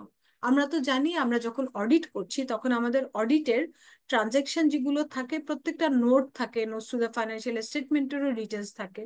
বাট আপনার যদি ফাইন্যান্সিয়াল স্টেটমেন্টের ডিটেলসটা না থাকে, ইট মিনস যে এখানে কোনো প্রবলেম আছে যেটার কারণে এরা নোট দেয়নি, এটা ডিটেলসটা এরা ব্যাখ্যা করেনি। ঠিক আছে? সো আমার সিগনিফিকেন্ট যদি কোনো ট্রানজেকশন যেটা নোট থাকবে না, কোনো এক্সপ্লেনেশন থাকবে না, that is a risk point for auditor. কারণ এটার কেন ব্যাখ্যা নেই এবং সেটার ইম্প্যাক্টটা কি পড়ছে সেটা কিন্তু আপনাকে বের করতে হবে। Okay? The last point is doubtful accounting policies. এটা কিরকম?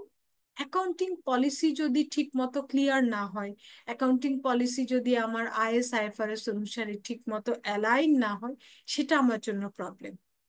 ওকে, এই অ্যাকাউন্টিং পলিসি আসলে যে কোনো অর্গানাইজেশনের জন্য, যে কোনো অডিটরের জন্য একটা প্রবলেম। কারণ অ্যাকাউন্টিং পলিসি এই গ্যাপগুলোর কারণে ফাইন্যান্সিয়াল স্টেটমেন্টে এটার একটা ইম্প্যাক্ট পড়বে। নন কমপ্লায়েন্ট কিছু ব্যাপার আহ, দেখা যাবে, এবং সেগুলোর জন্য কিন্তু একটা আমার অডিটরকে এটা খুঁজে বের করতে হবে, এবং এটার রিজনটা খুঁজে বের করতে হবে কেন অ্যাকাউন্টিং পলিসি আইএস আইএফআরএস এর সাথে অ্যালাইন না। এটা নিজের মতো করে রেডি করা হয়েছে কোম্পানির পারপাসে, এবং সেটার কারণে কি ইম্প্যাক্ট পড়ছে অর্গানাইজেশনে। ঠিক আছে, সো এই হচ্ছে হাই রিস্ক পয়েন্ট। এ ধরনের এই যে ব্যাপারগুলো ডিসকাস করলাম, এদের কোনোটাও যদি আপনার ক্লায়েন্টের থেকে থাকে, দ্যাট ইজ আপনার ক্লায়েন্টটা হচ্ছে আপনার জন্য একটা হাই রিস্ক পয়েন্ট। ওকে, এই ব্যাপারটা যদি বুঝে থাকেন, নিচে লো রিস্ক আছে, নিজেরাই একটু রিভিউ দেন, হোপফুলি ওইটা আপনাদের জন্য বুঝতে অসুবিধা হবে না। অর্থাৎ কি কি সিমটম থাকলে বলা হবে যে এটা low risk client.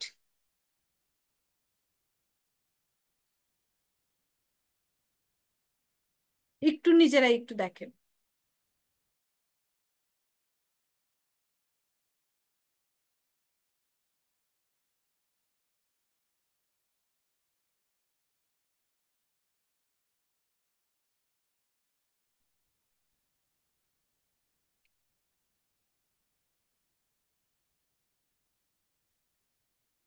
Ma'am actually high রিস্কের opposite গুলাই হচ্ছে লো রিস্ক। আরেকবার বলেন তো। ম্যাম হাই রিস্কের যে অপোজিট গুলো আছে সেগুলোই হ্যাঁ, হচ্ছে লো রিস্ক। জি, ইয়েস ইয়েস, সেটা একটু দেখেন সবাই একবার, যে কোনোটায় কোনো প্রবলেম আছে কিনা। ম্যাম জি ম্যাম। ম্যাম ফিউ ফিউ পোস্টপেক্স আনইউজুয়াল যেটা এটা কি ট্রানজাকশন ফিউ মানে আনইউজুয়াল ট্রানজেকশন মানে হচ্ছে যে সিগনিফিকেন্ট না, ছোটখাটো কিছু হয়তো কম টাকার কিছু ট্রানজেকশন আছে যেগুলোতে হচ্ছে গিয়ে ব্যাখ্যা নেই, তো ওটা মিনিমাইজেবল বা ওটা ইগনোর করা যায়। বাট সিগনিফিকেন্ট যদি ট্রানজেকশন যদি আনএক্সপ্লেইন থাকে, that is a high risk point for auditor. Okay. Okay ma'am. Okay, good long term পোস্টপেক্ট বলতে কি কোম্পানিটা লং টার্মে খুব ভালো করছে ব্যাপারটা ইয়েস এরকম ইয়েস হয়? ইয়েস, অর্থাৎ তার কোনো লস নেই কিংবা তার আনসার্টেনিটির এরকম কোনো ব্যাপার নেই। ঠিক আছে, সবাই একটু দেখেন।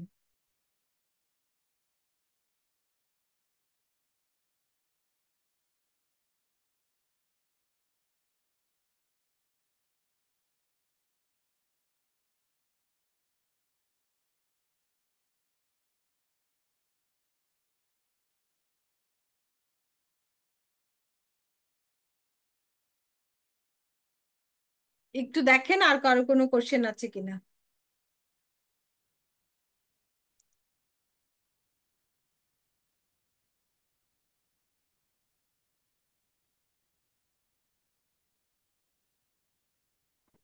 ম্যাম ডাউটফুল অ্যাকাউন্টিং পলিসিসটা যদি আরেকটু বলতেন। ডাউটফুল অ্যাকাউন্টিং পলিসি মানে ওদের অ্যাকাউন্টিং পলিসিটা আপনার আইএস আইএফআরএস এর সাথে অ্যালাইন না। তারা নিজেদের মতো করে বানিয়েছে, নিজেদের মতো মানে নিজেদের সুবিধা বা নিজের অর্গানাইজেশনের সুবিধা যাতে হয় সেরকম ভাবে পলিসি। বাট অ্যাকাউন্টিং পলিসিটা কি হওয়া উচিত, আমার অর্গানাইজেশন মানে আইএস আইএফআরএস মেনটেন করছে এরকম ভাবে হওয়া উচিত না? Yes ma'am. ওইটা আর কি doubtful accounting policy. Thank you ma'am.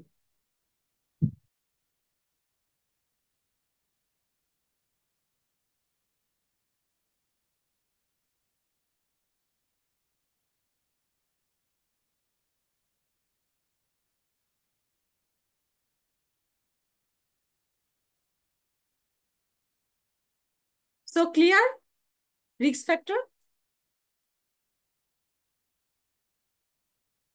Yes ma'am. Yes ma'am.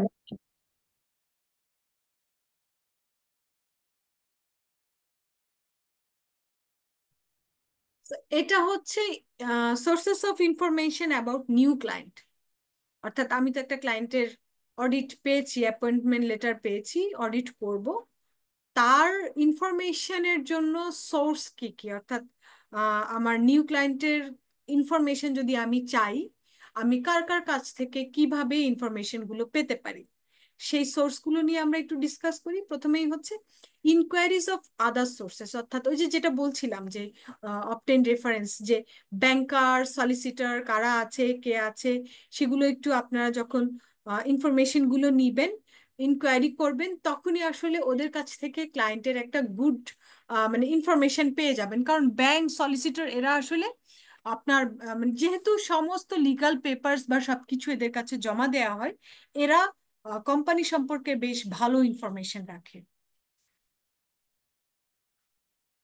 So আপনি যখন এগুলো খুঁজবেন বা আপনি যখন ইনফরমেশন গুলো চাইবেন ব্যাংকারের কাছে বা সলিসিটরের কাছে, আপনি একটা গুড ইনফরমেশন পাবেন এবং সেখান থেকে আপনি ক্লায়েন্ট সম্পর্কে আপনি ডিসিশন নিতে পারবেন বা ক্লায়েন্ট সম্পর্কে আপনার জানা মানে অনেক যেটাই জানতে চান মোটামুটি ইনফরমেশন গুলো পাওয়া যাবে। তবে এমনিতে এমনিতে ব্যাংক অথবা সলিসিটর ইনফরমেশন দিবে না।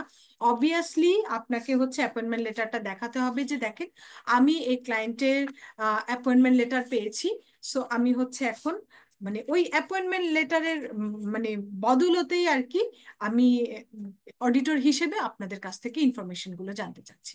ঠিক আছে। সেকেন্ড হচ্ছে আর কোথা থেকে ইনফরমেশন পাবেন, রিভিউ অফ ডকুমেন্টস। তার যদি সে যদি লিস্টেড হয় বা তার ওয়েবসাইটে যদি তার ইনফরমেশন গুলো অ্যাভেলেবেল থাকে, অ্যাকাউন্টস অ্যাভেলেবেল থাকে, অ্যানুয়াল রিপোর্ট অ্যাভেলেবেল থাকে, so you can get information from that. তারপরে সে যদি লিস্টেড হয়, বিসেকের কাছে লিস্টিং পার্টিকুলার্স আছে, সেখান থেকে আপনি জানতে পারবেন। ক্রেডিট রেটিং এজেন্সির সাথে যদি যুক্ত হয়, সেখান থেকে একটা ইনফরমেশন আপনি পাবেন। সো আসলে ইনফরমেশন নেয়ার অনেকগুলো সোর্স আছে, বাট সেটা হচ্ছে আপনি কোন কোন সাইট থেকে বা কিভাবে কিভাবে ইনফরমেশন গুলো চান, কিভাবে নিতে চান, এইভাবে আপনি ইনফরমেশন গুলো নিতে পারবেন। ওকে। ম্যাম একটা কোয়েশ্চেন সলিসিটর মানে যদি হচ্ছে করি। যে আইনি লয়ার, হ্যাঁ।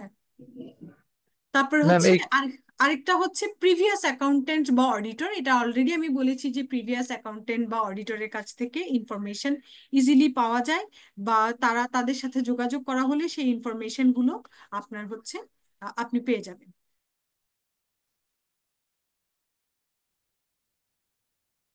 ওকে। হ্যালো ম্যাম, একটা হ্যাঁ হ্যাঁ, কোয়েশ্চেন করতে চাচ্ছি, sorry for interruption.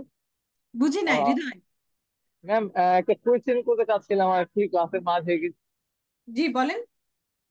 Ma'am credit information rating সিস্টেমের কথা যে বললেন, আমরা অনেক সময় ক্লায়েন্টে গিয়ে ম্যাম দেখি, স্পেশালি ম্যাম ফাইন্যান্স প্রতিষ্ঠানগুলোতে যেখানে তারা লোন দেয়, তখন ক্লায়েন্টের একটা ক্রেডিট রেটিং ইনফরমেশন সিস্টেম থাকে, এটা আসলে তারা প্রোভাইড করে।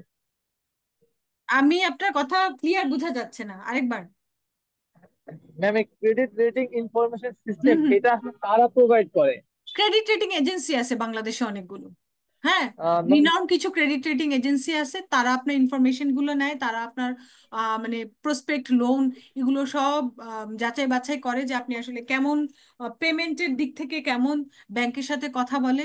সো এইসব অনেক কিছু বিবেচনা করে তাদের কিছু ক্রাইটেরিয়া আছে, সেগুলো ফিল আপ করলেই আসলে তখন আপনাকে রেটিং দেওয়া হয় যে আপনি কতটুকু আপনার প্রসপেক্ট মানে আপনি এতদিন পর্যন্ত কিভাবে হ্যান্ডেল করেছেন সেটার বেসিসে এ প্লাস প্লাস না এ প্লাস বি সি এরকম ভাবে রেটিং দেয়। ঠিক আছে।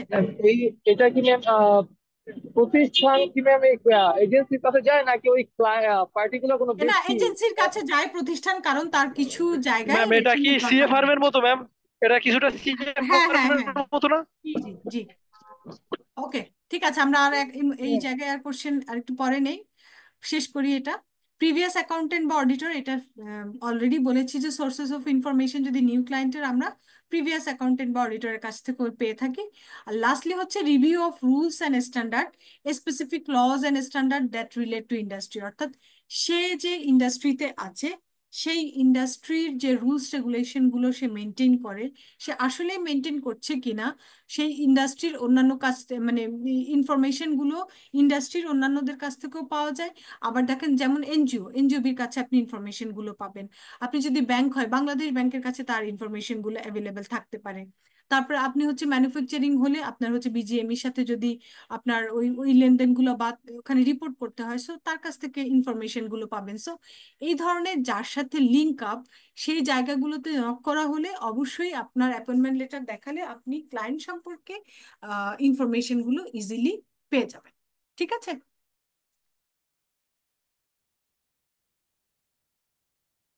আর এটা হচ্ছে আমার প্রফেশনাল ক্লিয়ারেন্স লেটারের একটা ফরম্যাট, যেটা কিনা আমার প্রিভিয়াস অডিটরের কাছ থেকে এই প্রফেশনাল ক্লিয়ারেন্সটা নিতে হয়, আমরা নেই।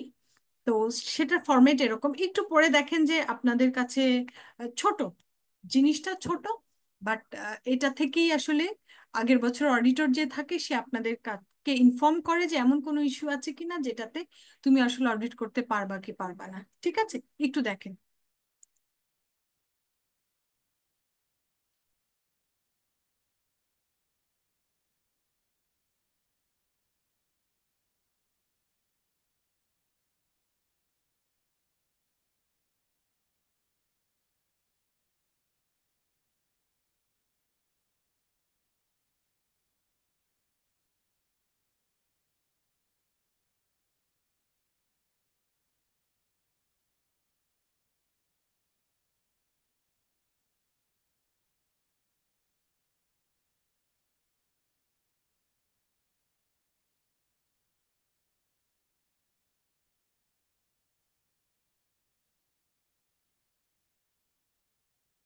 পবন দেবনাথ, কি?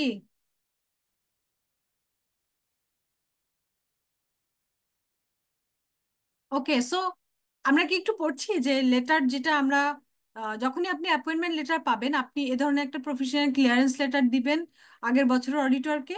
সে আপনাকে কনফার্ম করবে কোনো ইথিক্যাল ইস্যু আছে কিনা, বা আপনি কাজ করতে পারেন কি না পারেন এই ব্যাপারে কোনো গাইডেন্স আছে কিনা। ওকে। ম্যাম আমার একটা ছোট্ট প্রশ্ন। জি টিপু। ম্যাম আমরা হচ্ছে যে কখন এন্ড এন্ড শব্দটা ইউজ করবো আর কখন এন্ডেড শব্দটা ইউজ করবো? এন্ডিং আর এন্ডেড, এন্ডিং এখানে অবশ্য আমি এন্ডেড লিখি নাই, এন্ডেড হবে, এটা ফাইন্যান্সিয়াল এন্ডেড। এন্ডেড ইয়েস, হচ্ছে যদি শেষ হয়ে যায়, 30শে জুন ইয়েস, শেষ হওয়ার পরে যদি আপনি লিখেন তাহলে এন্ডেড। আর যদি 30শে জুন শেষ হবে, এখনো শেষ হয়নি, তখন হচ্ছে ending. Yes ma'am, thank.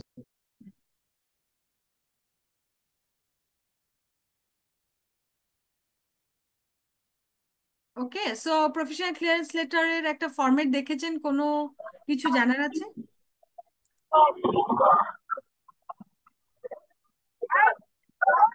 Ma'am তাইলে এটা আমরা আগের বছরের অডিটরকে অডিট করতে যাওয়ার আগে, হ্যাঁ নাবিলা। মানে আমরা অডিট করতে যাওয়ার আগে আমরা আগের বছরের অডিটরকে এটা পাঠাবো, প্রফেশনাল ক্লিয়ারেন্স লেটারটা? ইয়েস ইয়েস, তার কাছ আচ্ছা থেকে ম্যাম। একটা ক্লিয়ারেন্স নেওয়াটা জরুরি। একটা মিনিট আমাকে।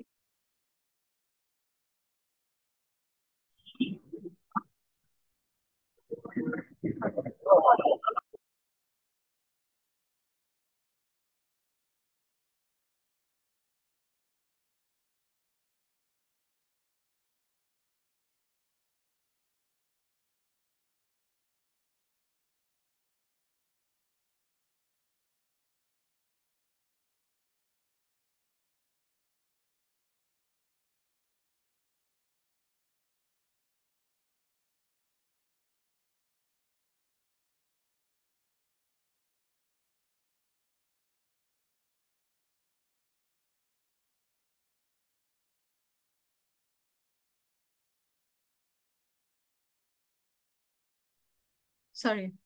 ওকে, সো আমরা প্রফেশনাল ক্লিয়ারেন্স লেটারটা দেখলাম, এখন হচ্ছে আরো কিছু ব্যাপার আমরা একটু ডিসকাস করব, যে কমিউনিকেট উইথ প্রেজেন্ট অডিটরস। হ্যাঁ, সো আর কি কি ব্যাপার আছে যেগুলো নিয়ে আমার আসলে কমিউনিকেট করতে হবে প্রেজেন্ট অডিটরের সাথে? প্রেজেন্ট অডিটর বলতে যে আমি তো এখন নিউ অডিট অ্যাপয়েন্টমেন্ট পেয়েছি, বাট আগের বছরের যে অডিটর আছে তাকে আসলে প্রেজেন্ট অডিটর বলা হচ্ছে, কারণ সে তো আসলে আমার অ্যাপয়েন্টমেন্ট এবং তার রেজিগনেশন একসাথেই আসলে হয়।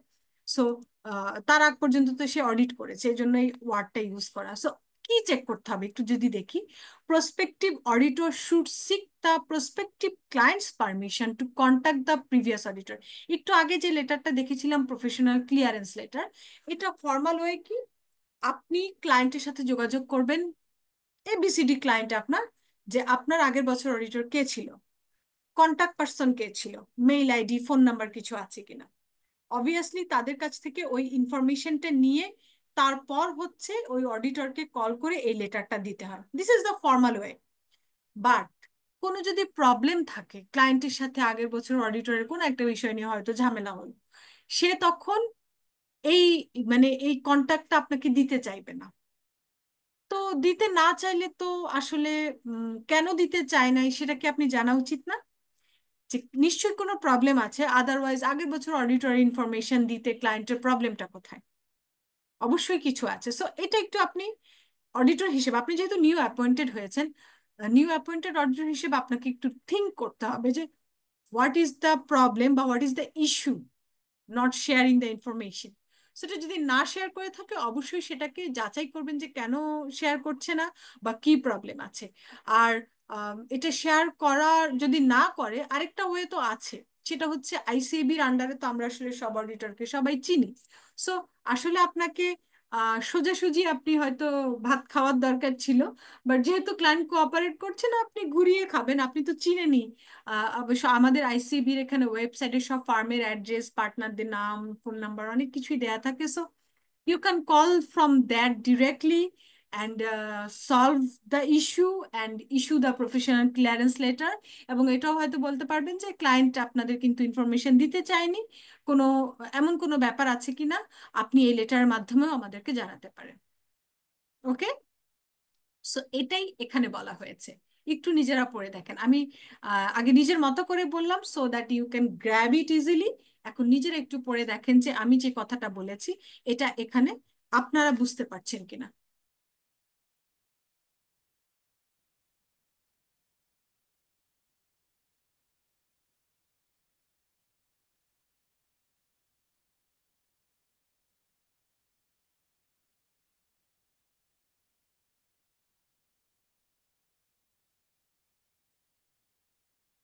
ম্যাম প্রসপেক্টিভ অডিটরস মানে? প্রসপেক্টিভ প্রসপেক্ট অডিটর মানে আমি যে অ্যাপয়েন্টমেন্ট পেয়েছি, আমি হচ্ছি প্রসপেক্টিভ অডিটর। আর যে আগে অডিট করে গিয়েছে তাকে বলছি প্রিভিয়াস অডিটর। আচ্ছা ম্যাম।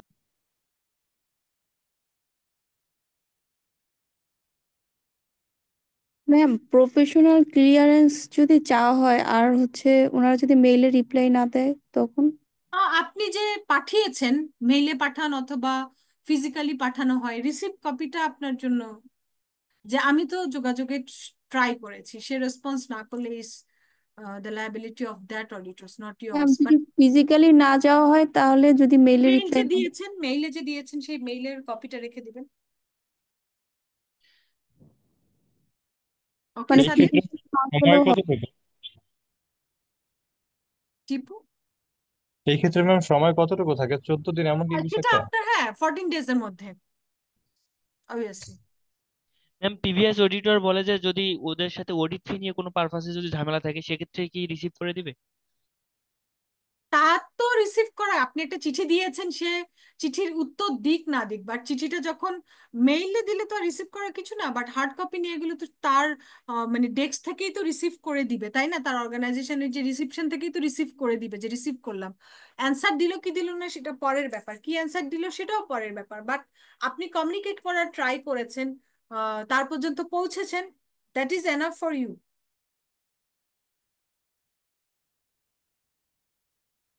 ওকে, সো এটা ক্লিয়ার। এখন আসি অ্যাকসেপ্টিং অ্যাপয়েন্টমেন্ট। আমরা জানি অ্যাপয়েন্টমেন্ট লেটার আমরা কিভাবে পাই? এজিএমএ।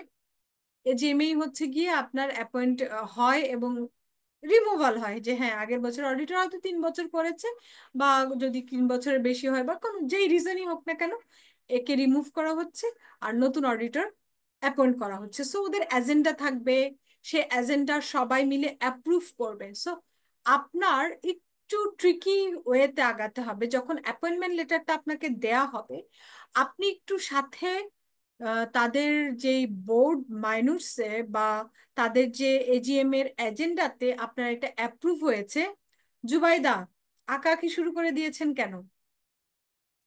সো যেই মিটিং এ অ্যাপ্রুভ হয়েছে সেটা একটু কালেক্ট করবেন, যে আমাকে একটু কি কাইন্ডলি পাঠাতে পারবেন যে আমাদের অ্যাপয়েন্টমেন্টটা ভ্যালিড কিনা, সেটা একটু আমরা দেখতে চাচ্ছি। সো আপনি একটু যেই লেটারটা আছে বা আপনাদের যে এজেন্ডাটা অ্যাপ্রুভ হয়েছে বোর্ডে সেটা একটু পাঠানো। আচ্ছা, ওখানে হয়তো আরো অনেক এজেন্ডা থাকতে পারে, সে যদি ওভাবে নাও পাঠাতে চায় অন্তত আপনার পার্টটুকু সে যদি শেয়ার করতে পারে, দ্যাট ইজ ভেরি গুড। যে আপনি অন্তত এনশিওর হলেন যে আমার রিমুভাল অথবা অ্যাপয়েন্টমেন্টটা ভ্যালিড বা বোর্ড অ্যাপ্রুভড। ওকে, কারণ আপনার এটা যদি বোর্ড অ্যাপ্রুভ না হয়, যদি মানে তাহলে কিন্তু আপনাকে যে কোনো টাইমে বাদ দেওয়ার সে রাইট রাখে, ঠিক আছে।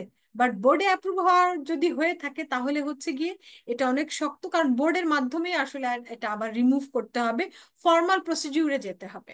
সো ফর্মাল প্রসিডিউর ফলো করলো কিনা সেটা একটু দেখতে হবে, এবং সেটা যদি ওকে থাকে দেন হচ্ছে তাদেরকে একটা এঙ্গেজমেন্ট লেটার সাবমিট করে অডিট শুরু করার একটা ব্যাপার থাকছে। ওকে, ক্লিয়ার?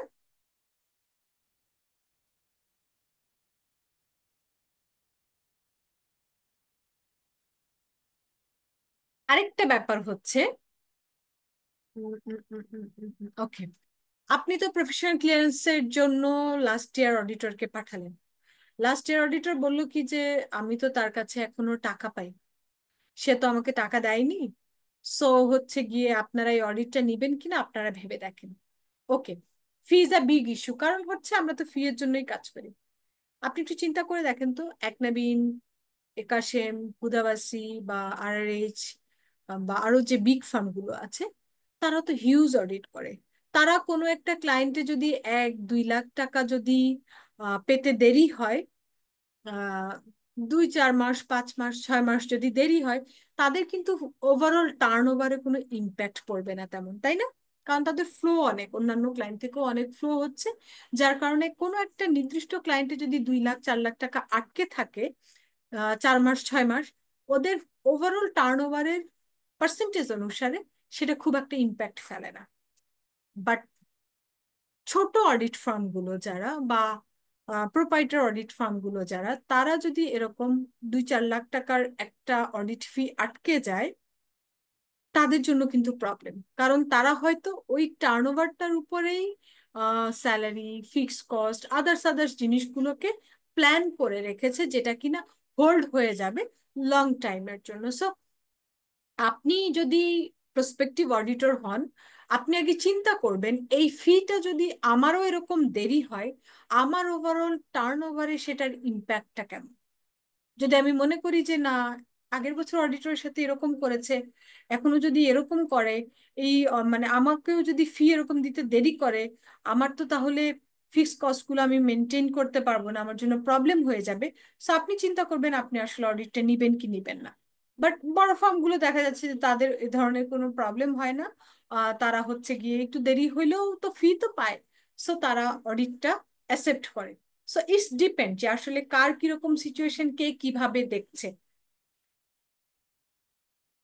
ওকে, সো লাস্ট যেটা, মনে করেন যে আপনি প্রফেশনাল ক্লিয়ারেন্সের জন্য আগের বছর অডিটরকে পাঠালেন, এবং আগের বছর অডিটরের কাছে সে ফি না দেওয়ার কারণে বা অন্য কোনো ইস্যুতে কোম্পানির কিছু ইনফরমেশন বা ডকুমেন্টস গুলো সে আটকে রেখেছে, যে তুমি যদি ফি না দাও তোমার এইসব লিগাল ডকুমেন্টস গুলো আমি দিব না। হ্যাঁ, সো ওই লিগাল ডকুমেন্টস গুলো দেখবেন আবার আপনি যে অডিট করছেন সেই টাইমেও কাজে লাগছে, মানে কাজে লাগবে এটা। সো এই লিগাল ডকুমেন্টস গুলো যদি আগের বছর অডিটরের কাছে আটকে থাকে, আপনি আপনার ক্লায়েন্টের সাথে যোগাযোগ করবেন যে যতক্ষণ পর্যন্ত ওই ডকুমেন্টস গুলো আপনি ওদেরকে ফি ক্লিয়ার করে না আনেন, ততক্ষণ পর্যন্ত আমি অডিট শুরু করতে পারবো না, কারণ এই লিগাল ডকুমেন্টস গুলো আপনার অর্গানাইজেশনে থাকা উচিত, এবং সেটার কপি আমরা আমাদের অডিট পারপাজে কালেক্ট করব। ওকে, সো এরকম কিছু ব্যাপার অনেক সময় থাকতে পারে। ফির ইস্যুতে হয়তো বা লিগাল ডকুমেন্টস গুলো দেখা যাচ্ছে কলাপস করে রাখতে পারে। সো আপনি আপনার জায়গা থেকে ইনফরমেশন গুলো ক্লিয়ার করে নিবেন, এবং ডকুমেন্টস সবকিছু তাদের কাছে আছে কিনা সেটা একটু শিওর হয়ে নিবেন, তারপর অডিটটা শুরু করবেন। ওকে, সো এই গেল আসলে অ্যাপয়েন্টমেন্ট লেটার পাওয়া এবং অডিট শুরু করার বা এঙ্গেজমেন্ট লেটার দেওয়ার আগ পর্যন্ত মাঝখানের কিছু কারেসপন্ডেন্স, মাঝখানের কিছু ইনফরমেশন, কিছু ফর্মালিটিস যেগুলো কিনা একটু চেক করতে হয়। বাট এরপরে এগুলো যদি ঠিকঠাক থাকে তাহলে হচ্ছে গিয়ে এঙ্গেজমেন্ট লেটার দিয়ে আসলে অডিটটা শুরু করা হয়। একটু আজান দিচ্ছে, আমি একটা সেকেন্ড।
ওকে, আজানটা শেষ হয়েছে। সো যেটা বলছিলাম যে ডিফাইন ক্লিয়ারলি, মানে এখন আমরা এঙ্গেজমেন্ট লেটারে যাব।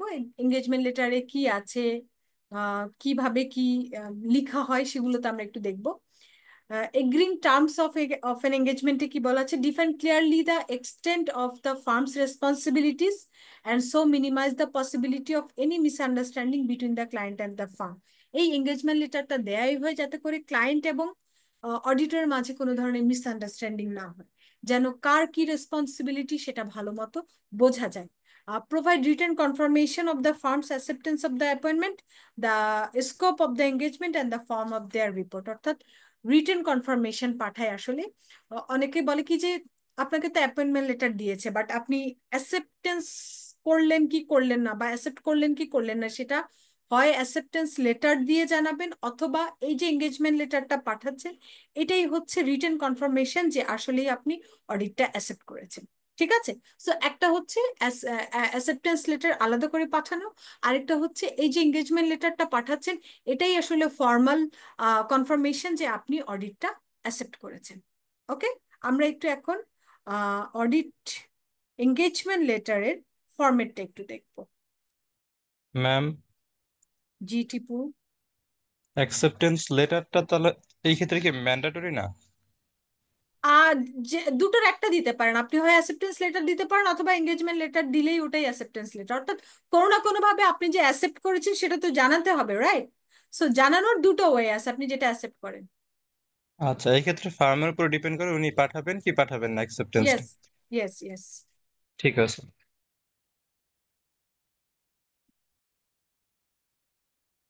ওকে, সো আমি এঙ্গেজমেন্ট লেটার একটা ফরম্যাট একটু শেয়ার করছি আপনাদের সাথে।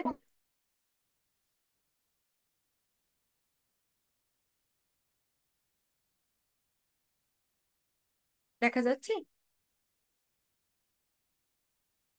জি ম্যাম, দেখা যাচ্ছে। ওকে, সো এটা হচ্ছে ফর্মাল এঙ্গেজমেন্ট লেটারের একটা ফরম্যাট, যেটার মাধ্যমে আমরা, মিরাজ কোনো কোশ্চেন থাকলে চ্যাট বক্সে করেন। আমরা একটু দেখি আসলে এঙ্গেজমেন্ট লেটারে কি লেখা থাকে।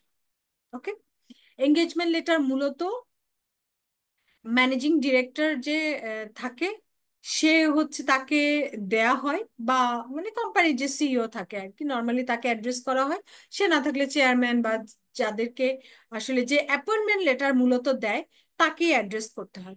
তো তাকে অ্যাড্রেস করে আমরা একটা এঙ্গেজমেন্ট লেটার দিচ্ছি, যেখানে প্রথমেই একটা ইন্ট্রোডাকশন থাকছে। একটু দেখি ইন্ট্রোডাকশনে কি আছে। Dear sir, following our appointment as auditor of the ABC company for the year ended 30 June 2024, we are pleased to set out below our responsibilities as auditor and our understanding of further audit related service you require us to perform। অর্থাৎ এই লেটারের মাধ্যমেই আপনার appointment লেটারটা, যেই appointment letter আমাদেরকে দিয়েছেন, এই লেটারের মাধ্যমে আমরা সেই এটাকে এক্সিকিউট করছি, আমাদের রেসপন্সিবিলিটি গুলো আন্ডারস্ট্যান্ড, মানে রেসপন্সিবিলিটি গুলো শেয়ার করেছি যাতে করে আমাদের মাঝে আন্ডারস্ট্যান্ডিংটা ক্লিয়ার হয় এবং অডিটটা আমরা ভালো মতো করতে পারি। ঠিক আছে?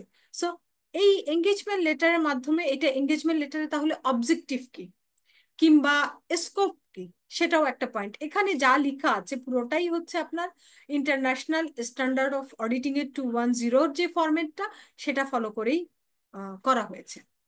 So objective and scope of audit কি? অবজেক্টিভ হচ্ছে, এখানে অবজেক্টিভ আছে, এখানে হচ্ছে স্কোপটা আছে। আগে স্কোপটা পড়ি।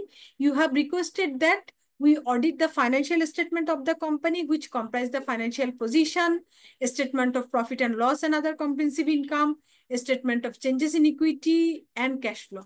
অর্থাৎ আমি যে অডিট করছি সেই অডিটে আমরা হচ্ছে কখন, মানে আমাদের স্কোপটা কি, আমরা অডিট করছি হচ্ছে একটা ইয়ারের financial position, profit and loss, changes in equity বা ক্যাশ ফ্লো, এগুলো হচ্ছে আমার স্কোপ। আপনি তো খুব ভালো করে জানেন সাবজেক্ট ম্যাটারটা হচ্ছে ফাইন্যান্সিয়াল স্টেটমেন্ট, অডিটটা করা হয় মূলত ফাইন্যান্সিয়াল স্টেটমেন্টের উপরে। তাহলে স্কোপটা কি? Financial statement. ওকে, আর এখানে দেখেন সুন্দর করে লিখে দেয়া আছে, যেটা আপনারা দেখতে চাচ্ছিলেন। আমি একটু মার্ক করি so that you can easily write it. We are please to confirm our acceptance and our understanding of this audit engagement by means of this letter. So ওই যে বলছিলাম, আপনি অ্যাকসেপ্ট করছেন তার অ্যাপয়েন্টমেন্ট লেটারটা, এটা আপনি এঙ্গেজমেন্ট লেটার মাধ্যমেও জানিয়ে দিতে পারেন। And this is the line, that we use to confirm that we are accepting the audit. Okay? Objective কি? একটা এঙ্গেজমেন্ট লেটার আসলে কেন দেয়া হয়, বা অডিটরি বা অবজেক্টিভ কি? সো অডিটর অবজেক্টিভ আমরা অলরেডি বোধহয় জেনেছি। আমরা যখন চ্যাপ্টার 1 পড়েছি তখন আসলে অডিটের অবজেক্টিভ গুলো নিয়ে ভালো মতো কথা বলেছি যে অডিটের অবজেক্টিভ কি। তারপর এখানে একটু রিভিউ হয়ে যাক আমাদের, যাতে করে আমাদের আরো ভালো করে মনে থাকে। The objectives of our audit are to obtain reasonable assurance. Obtain reasonable assurance. So এই যে প্রথম ক্লাসে বলেছি যে আমার ইয়া দেওয়া সম্ভব না, আমার হচ্ছে অ্যাবসলিউট অ্যাসুরেন্স দেওয়া সম্ভব না, এটা হচ্ছে সেটা যে আসলেই আমার স্ট্যান্ডার্ডই বলে দিয়েছে যে রিজনেবল অ্যাসুরেন্স দিতে হবে। ঠিক আছে? সো রিজনেবল অ্যাসুরেন্স যদি দিতে হয়, স্ট্যান্ডার্ডে যদি বলে থাকে, তাহলে কি আপনি কোনোভাবে অ্যাবসলিউট অ্যাসুরেন্স দিতে পারবেন? বলেন। No ma'am. No ma'am.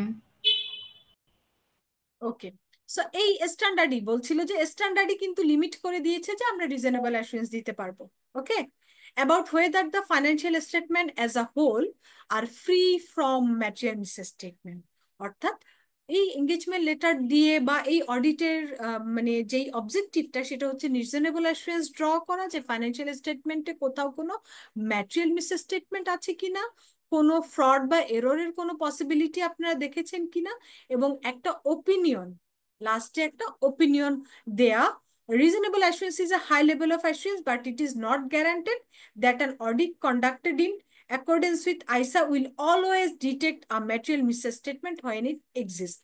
So আমি এই লাইনটাকে একটু মার্ক করছি এই কারণে, কারণ এটা আপনাদেরকে ইজিলি আইডেন্টিফাই করতে সুবিধা হচ্ছে যে আমরা যে বারবার বলি ফ্রড ধরা, এরর ধরা অডিটরের কাজ না, অডিটর হচ্ছে ফ্রড বা এররের কোনো ইন্ডিকেশন থাকলে সেটা দিবে।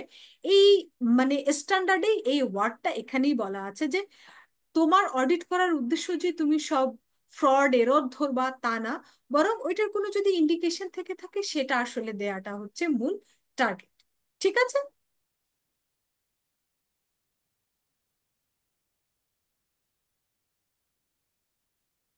ওকে, সো আর দেখি misstatement can arise from fraud and error are consider material if. আচ্ছা, যাই হোক, এটা আমরা আরেকটু পরে ডিসকাস করব যখন আমরা ম্যাটেরিয়ালিটি পড়বো চ্যাপ্টার 3-তে, যে ইকোনমিক ডিসিশনকে ইনফ্লুয়েন্স করে এমন কোনো কিছু আছে কিনা যেটা তোমার ফ্রড বা এররের সাথে রিলেটেড, সেগুলোও কিন্তু অডিটের অবজেক্টিভের মধ্যে বা ওপিনিয়নের মধ্যে তোমাকে আনতে হবে যদি এমন কিছু তোমাদের চোখে পড়ে থাকে। রেসপন্সিবিলিটিস অফ অডিটর কি? We will conduct our audit in accordance with ISA. Those standards require that we comply with ethical requirements. As part of an audit in accordance with ISA, we exercise professional judgment and maintain professional skepticism throughout the audit.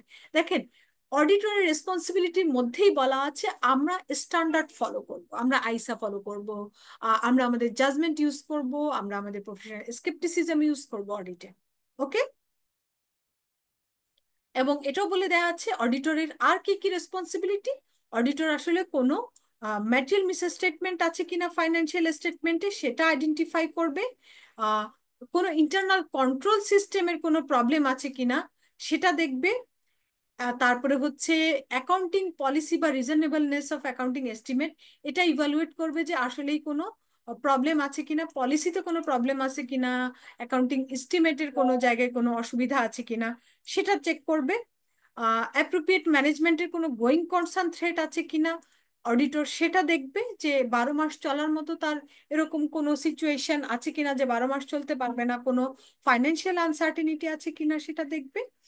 Evaluate the overall presentation structure content of the financial statement, অর্থাৎ auditor overall financial স্টেটমেন্টের presentation structure content সবকিছু ঠিক আছে কিনা সেগুলো check করবে। So আপনারা already বুঝে যাচ্ছেন কি কি অডিটর রেসপন্সিবিলিটি। ওকে, ইয়েস ম্যাম। আর এখন আসি ম্যানেজমেন্টের রেসপন্সিবিলিটি কি। এই একটা লেটারেই অডিটর যেমন অডিটর রেসপন্সিবিলিটি বলে দিচ্ছে, তেমন ম্যানেজমেন্টের কি রেসপন্সিবিলিটি আছে সেটাও বলে দিচ্ছে, যাতে করে দুই পক্ষের, ওই যে বারবার বলছিল যে মিসআন্ডারস্ট্যান্ডিংটাকে মিনিমাইজ করার জন্যই আসলে অডিট এঙ্গেজমেন্ট লেটার। আমি যদি এখন মিসআন্ডারস্ট্যান্ডিংটাকে মিনিমাইজ না করি তাহলে কিন্তু সেটা থেকে যাচ্ছে। সো মিসআন্ডারস্ট্যান্ডিং মিনিমাইজ তখনই হবে যদি আমি আমার দায়িত্বটা ঠিক মতো বলে দেই, আমি আপনার দায়িত্বটা কি স্ট্যান্ডার্ড অনুসারে সেটাও যদি বলে দিই, তাহলে দুপক্ষই জানলো তাদের দায়িত্ব আসলে কি এই অডিটের ক্ষেত্রে, তাহলে সেভাবেই তারা কোঅপারেট করে অডিটটা করবে। ঠিক আছে। ম্যানেজমেন্টের রেসপন্সিবিলিটি প্রথমেই হচ্ছে ফাইন্যান্সিয়াল স্টেটমেন্ট প্রিপেয়ার করবে ম্যানেজমেন্ট, কোম্পানির পলিসি রুলস রেগুলেশন গুলো যেন কমপ্লাই করে সেটা ইনশিওর করবে, ইন্টারনাল কন্ট্রোল সিস্টেম ঠিক মতো যেন ম্যানেজ হয় মেনটেন হয় সেটা চেষ্টা করবে, অ্যাকাউন্টিং রেকর্ড তারপর প্রপার অ্যাকাউন্টিং পলিসি গুলো যেন কনসিস্টেন্ট থাকে এবং রেকর্ড যেন প্রপার হয় সেটা ইনশিওর করবে। আর আরো হচ্ছে ম্যানেজমেন্ট অডিটরকে তার পারপাস অনুসারে অডিটের পারপাসে সবকিছুতে এক্সেস দিবে যেই ইনফরমেশন গুলো তার অডিটের পারপাসে প্রয়োজন, এডিশনাল আরো কিছু ইনফরমেশন থাকলে সেগুলো প্রোভাইড করবে, আনরেস্ট্রিক্টেড এক্সেস দিবে টু পার্সন। অর্থাৎ আপনার হয়তো এইচআর ডিপার্টমেন্টে যেতে হতে পারে, আপনার হয়তো বা আপনার প্রকিউরমেন্ট ডিপার্টমেন্টে যেতে হতে পারে, আপনার সেলস ডিপার্টমেন্টে যেতে হতে পারে। সো এই যে জায়গাগুলো আছে সেই ইনফরমেশন গুলো বা সেখানে এক্সেস গুলো সে আপনাকে ইনশিওর করবে। ম্যাম সেটা তো ম্যানেজমেন্ট রিপ্রেজেন্টেশন লেটারে সেগ্রিগেট করা থাকে না? হ্যাঁ, এটা থাকে। ম্যানেজমেন্ট রিপ্রেজেন্টেশন লেটার তো ম্যানেজমেন্ট দেয় যে হ্যাঁ আমরা এগুলো এনশিওর করছি, অ্যাক্সেস দিচ্ছি অডিটরকে। আমরা এনশিওর করছি, কনফার্ম করে। বাট এঙ্গেজমেন্ট লেটারে বলে দেয়া হয় যে আপনার রেসপন্সিবিলিটি এইটা, এটা আপনি এনশিওর করবেন যখন আমরা অডিট করব। Yes ma'am, yes, I got it. সঠিক? Thank you. মানে ইয়েস ম্যাম। ল্যাঙ্গুয়েজের একটু ডিফারেন্স আছে। আমি এখান থেকে বলছি তোমার রেসপন্সিবিলিটি, তুমি কিন্তু এটা মেনটেন করবা রেসপন্সিবিলিটি গুলো এবং আমাকে কোঅপারেট করবা। ম্যানেজমেন্ট তখন ওইটার এগেনস্টে ম্যানেজমেন্ট রিপ্রেজেন্টেশন লেটারের সেম জিনিসগুলো দিয়ে বলে যে আমি এনশিওর করছি, আমি তোমাকে এই জিনিসগুলো প্রোভাইড করছি। Yes ma'am, yes. Thank you. Time টেবিলটা অর্থাৎ কত টাইমের জন্য আমরা আসলে অডিটটা করছি সেই টাইম টেবিলটা এখানে উল্লেখ থাকে। ফি কত, এক্সক্লুডিং ভ্যাট না ইনক্লুডিং ভ্যাট বা কি, এখানে জাস্ট একটু ছোট্ট করে বলে দেওয়া, এটা অ্যাপয়েন্টমেন্ট লেটার থেকেই আসে। আর রিপোর্টিং কিরকম হবে, অর্থাৎ ও যদি লিস্টেড কোম্পানি হয় তার রিপোর্টিং এ কিন্তু সিকিউরিটি এক্সচেঞ্জ কমিশন বা সিকিউরিটি এক্সচেঞ্জ অর্ডিন্যান্স এগুলো আসবে। সে যদি লিস্টেড না হয় কোম্পানিজ অ্যাক্ট এগুলো আসবে। আর সে যদি ব্যাংক হয় ব্যাংকের রুলস রেগুলেশন গুলো আসবে। সো আমরা যখন অডিট করছি সে কোন ইন্ডাস্ট্রির, তার জন্য কোন রুলস রেগুলেশন গুলো কমপ্লাই হবে সেটা দেখে এঙ্গেজমেন্ট লেটার এভাবে বলে দেয়া যে আমরা এগুলো রিপোর্টিং পারপাসে এগুলো চেক করব এবং এই অনুসারে যদি তোমার সবকিছু ঠিক থাকে তাহলে হচ্ছে আমরা তোমাকে আনকোয়ালিফাইড রিপোর্ট হয়তো দিব। আর যদি ঠিক না থাকে ইট বেসড অন যে আমার যদি ইনফরমেশন এই যে এখানে একটু বলে দেয়া আছে, আমি একটু পড়ি। হ্যাঁ, ওকে। We cannot provide assurance that an unqualified opinion will be rendered and circumstances may arise in which it would be necessary for us to modify our report or withdraw from the engagement. সবসময় আমি reasonable assurance দিব বা unqualified opinion দিব, that is not right. Circumstances আমাকে যদি বলে যে তোমার অডিট রিপোর্টকে মডিফাই করতে, কোয়ালিফাই বা অ্যাডভার্স অথবা ডিসক্লেমার ওপিনিয়ন দিতে, অবশ্যই আমাকে সেটা দিতে হবে। বা আমার যদি এমন কোনো পরিস্থিতি হয় যে আমাকে উইথড্র করে নিতে হচ্ছে engagement, I will do that. এটা ম্যানেজমেন্টকে আগেই জানিয়ে রাখা যে তুমি সবসময় এক্সপেক্ট করো না যে আনকোয়ালিফাইড রিপোর্টই হবে। সিচুয়েশন বেসিসে যদি আমি দেখি যে আনকোয়ালিফাইড না এটা কোয়ালিফাইড অডিট রিপোর্ট হতে পারে, ডেফিনেটলি আমি সেটাই দিব। It's depend fraud, on the injure বা situation. Material miss statement yes, বেশি আছে এটা। Yes. Or this letter will be effective for future years unless it is terminated, amended or suspended. একবার এঙ্গেজমেন্ট লেটার দিলে পরবর্তী বছরগুলোতে আপনি যদি অডিটর থাকেন সেকেন্ড ইয়ার থার্ড ইয়ারে এঙ্গেজমেন্ট লেটার দিতে হয় না, যদি না এখানের কোনো এমন কিছু আছে যেটা কিনা মানে সাসপেন্ডেড, অ্যামেন্ডেড, এরকম অ্যামেন্ডেড কোনো কিছু থাকে তাহলে হয়তো দিতে হতে পারে, otherwise not.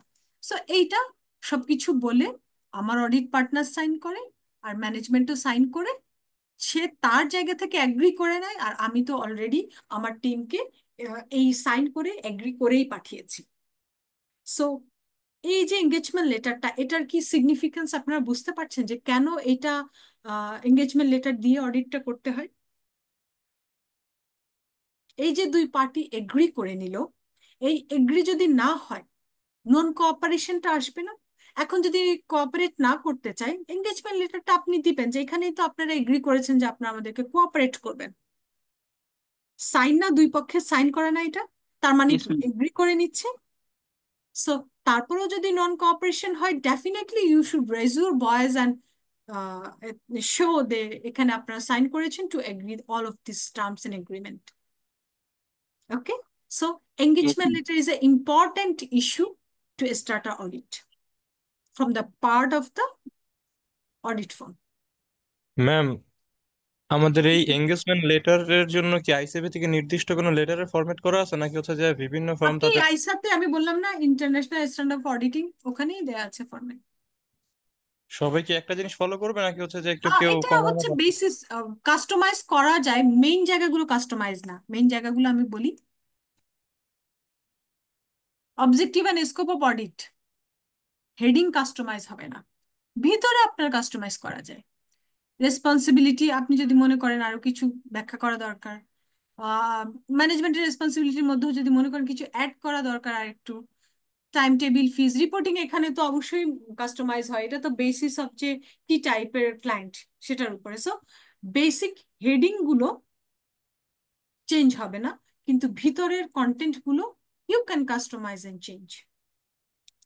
Okay ma'am, thank you. So এটা ছিল আমাদের এঙ্গেজমেন্ট লেটার, যেটা সেটার একটা ফরম্যাট যেটা আমি আপনাদের সাথে ডিসকাস করেছি। এবং লাস্টলি আপনারা এই যে এতক্ষণ যে পড়ে এসেছি কন্টেন্টস অফ এঙ্গেজমেন্ট লেটার, যদি কোশ্চেন আসে যে নিচের কোনটি কোনটি অডিট এঙ্গেজমেন্ট লেটারের content, you can easily now answer, right? Objective and scope of audit, auditor responsibility, ম্যানেজমেন্টের responsibility, reporting framework, time table, form of report. Okay, clear? So আপনার জন্য আর মানে অ্যান্সার করতে অসুবিধা হবে না যদি আপনি একবার গো থ্রু করেন, কন্টেন্ট কি আপনার ইজিলি মাথায় থাকবে। ওকে, সো লাস্ট যেই স্লাইডটা, এটার পরে তো আর স্লাইড থাকার কথা না, yes, this is the last slide of the chapter 2। এখানে কি বলা আছে আমরা একটু দেখি।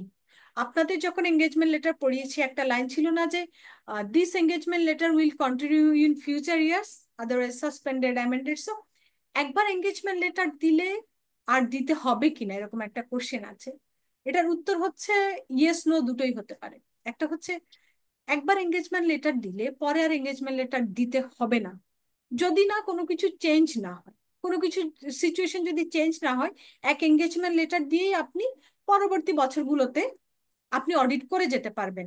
মনে করেন আপনি পরের বছর অডিট করলেন, তারপর আবার 3 বছর গ্যাপ পড়লো, আপনার আরেক অডিটর করলো, তারপর আবার 3 বছর পরে যখন আবার অডিট শুরু করবেন তখন কিন্তু আবার অডিট এঙ্গেজমেন্ট লেটার দিতে হবে। অর্থাৎ গ্যাপ পড়লেই আপনি new auditor.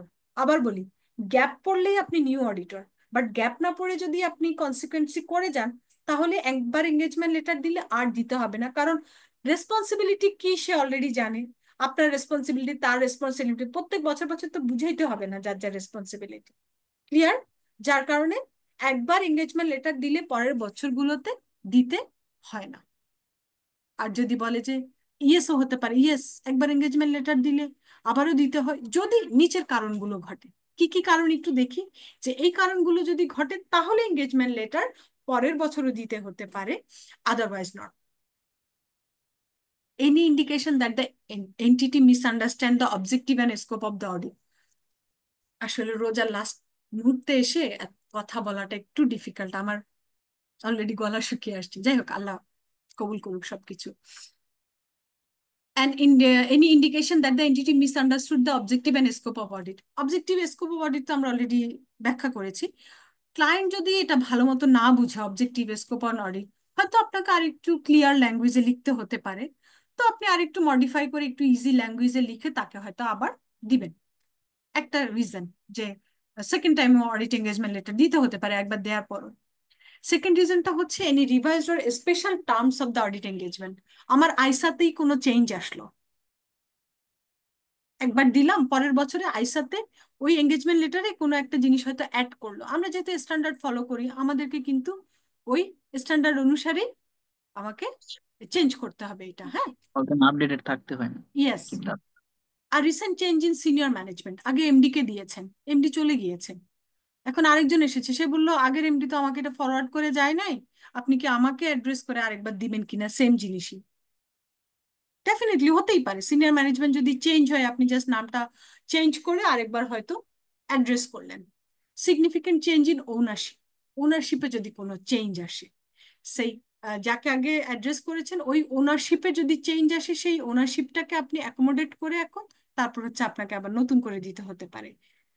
Significant change in nature and size of the entities business, আগে সিঙ্গেল বিজনেস ছিল, এখন হয়তো গ্রুপ অফ কোম্পানি হয়েছে, তাহলে জায়গায় জায়গায় একটু গ্রুপ অফ কোম্পানির কথাটা group of consolidated financial statement এভাবে লিখে আপনাকে হয়তো কিছু কয়েকটা মাইনর চেঞ্জ করে অডিট এঙ্গেজমেন্ট লেটারটা আপনাকে আবার দিতে হবে। Change in legal and regulatory requirements, আপনি আগে নন লিস্টেড ছিলেন, এখন আপনি লিস্টেড। আগের বছর যখন অডিট করেছিলাম তখন আপনি লিস্টিং এর প্রসেসে ছিলেন বাট নন লিস্টেড ছিলেন, এই জন্য সিকিউরিটি এক্সচেঞ্জ কমিশনের ওই অর্ডিন্যান্স বা রিপোর্টিং রিকোয়ারমেন্ট ওগুলো আমি দেইনি। এবার আপনি লিস্টেড হয়ে গিয়েছেন, তাহলে ওই জায়গায় ওটা অ্যাড হবে, ওটা অ্যাড করে আপনি আরেকবার এঙ্গেজমেন্ট লেটারটা দিয়ে দিতে পারেন। Changes in other reporting requirement, আমাদের যদি রিপোর্টিং রিকোয়ারমেন্টের 701-এ আনকোয়ালিফাইড কোয়ালিফাইড রিপোর্টিং রিকোয়ারমেন্টসের যদি কোনো চেঞ্জ আসে, ডেফিনেটলি সেটা তাকে আবার ব্যাখ্যা করে আবার অডিট এঙ্গেজমেন্ট লেটার দিতে হতে পারে। খুবই কমন কিছু ইস্যু, এগুলো নর্মালি খুব কমই হয়ে থাকে, তারপরে হলে আপনাকে খুব বেশি চেঞ্জ না, কিছু বেসিক জায়গায় হয়তো চেঞ্জ করে আপনাকে দিয়ে দিলেন আপনি। ঠিক আছে, clear? Yes, ma'am. Yes, ma'am. So actually I am done with chapter 2. Now is question time. In the meantime, I am sharing with you the chapter via chat box so that you can easily access on it.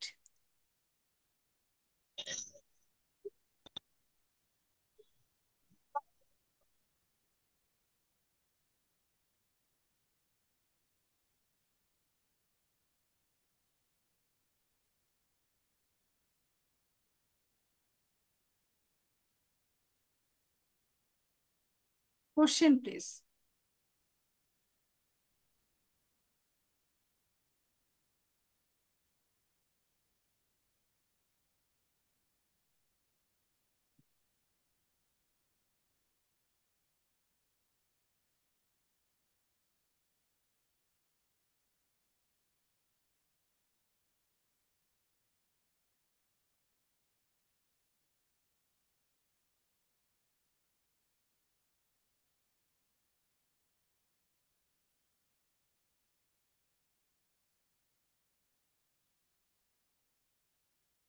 আমি চ্যাপ্টারটাও দিয়ে দিয়েছি engagement লেটারের,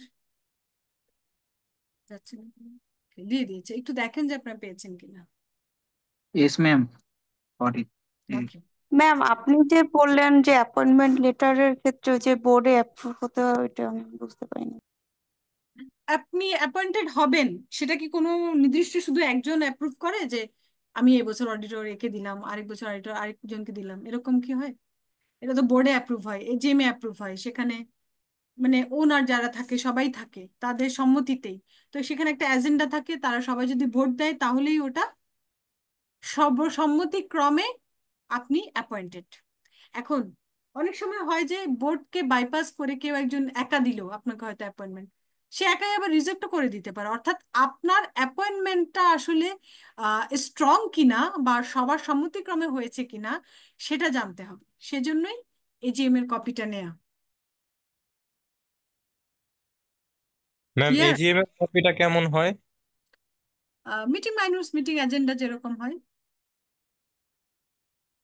agenda থাকে, agenda সর্বসম্মতিক্রমে approve হলে ওই লেখা থাকে যে সর্বসম্মতিক্রমে এটা অ্যাপ্রুভড। একটা ডামি ফরম্যাট কি পাওয়া যাবে ম্যাম? সেটা আপনি নেটে সার্চ দিলে পেয়ে যেতে পারেন। ঠিক আছে।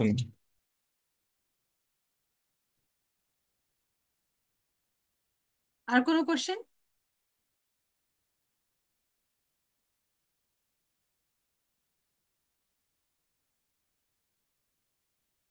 কোশ্চেন নো থাকলে ম্যাম, রেজ করুন। মেহেদি, কোশ্চেন নেই। আচ্ছা নেক্সট ক্লাসে আমি কোশ্চেন আছে, টাইম আছে, আপনার করতে পারেন 2-4 মিনিট। আর নেক্সট ক্লাসে চ্যাপ্টার 3টা শুরু করব, তার আগে শুরু করার আগে যদি কোনো কোশ্চেন থাকে, নেক্সট ক্লাস মনে হয় ঈদের পরে hopefully, I don't know. So তখন হচ্ছে গিয়ে দুটো ক্লাস হয়তো একসাথে নেওয়ার পসিবিলিটি বেশি। চ্যাপ্টার 3টা নিব, আর চ্যাপ্টার 3 শুরু করার আগে চ্যাপ্টার 2 তারপরেও একটু কোনো কোশ্চেন আছে কিনা আপনাদের, সেটা আপনাদের থেকে জেনে নিব। ঠিক আছে? Yes ma'am. Okay ma'am. Yes ma'am. Okay, so আজকের মতো কি আমরা ক্লোজ করতে পারি? Yes ma'am. Sure ma'am. Sure ma'am. কোশ্চেনের সুযোগ থাকছে নেক্সট ক্লাসে ইনশাল্লাহ। ভালো মতো রিভিউ দিন, কোনো কোশ্চেন থাকলে আমি অবশ্যই আছি সেগুলোর অ্যান্সার করার জন্য।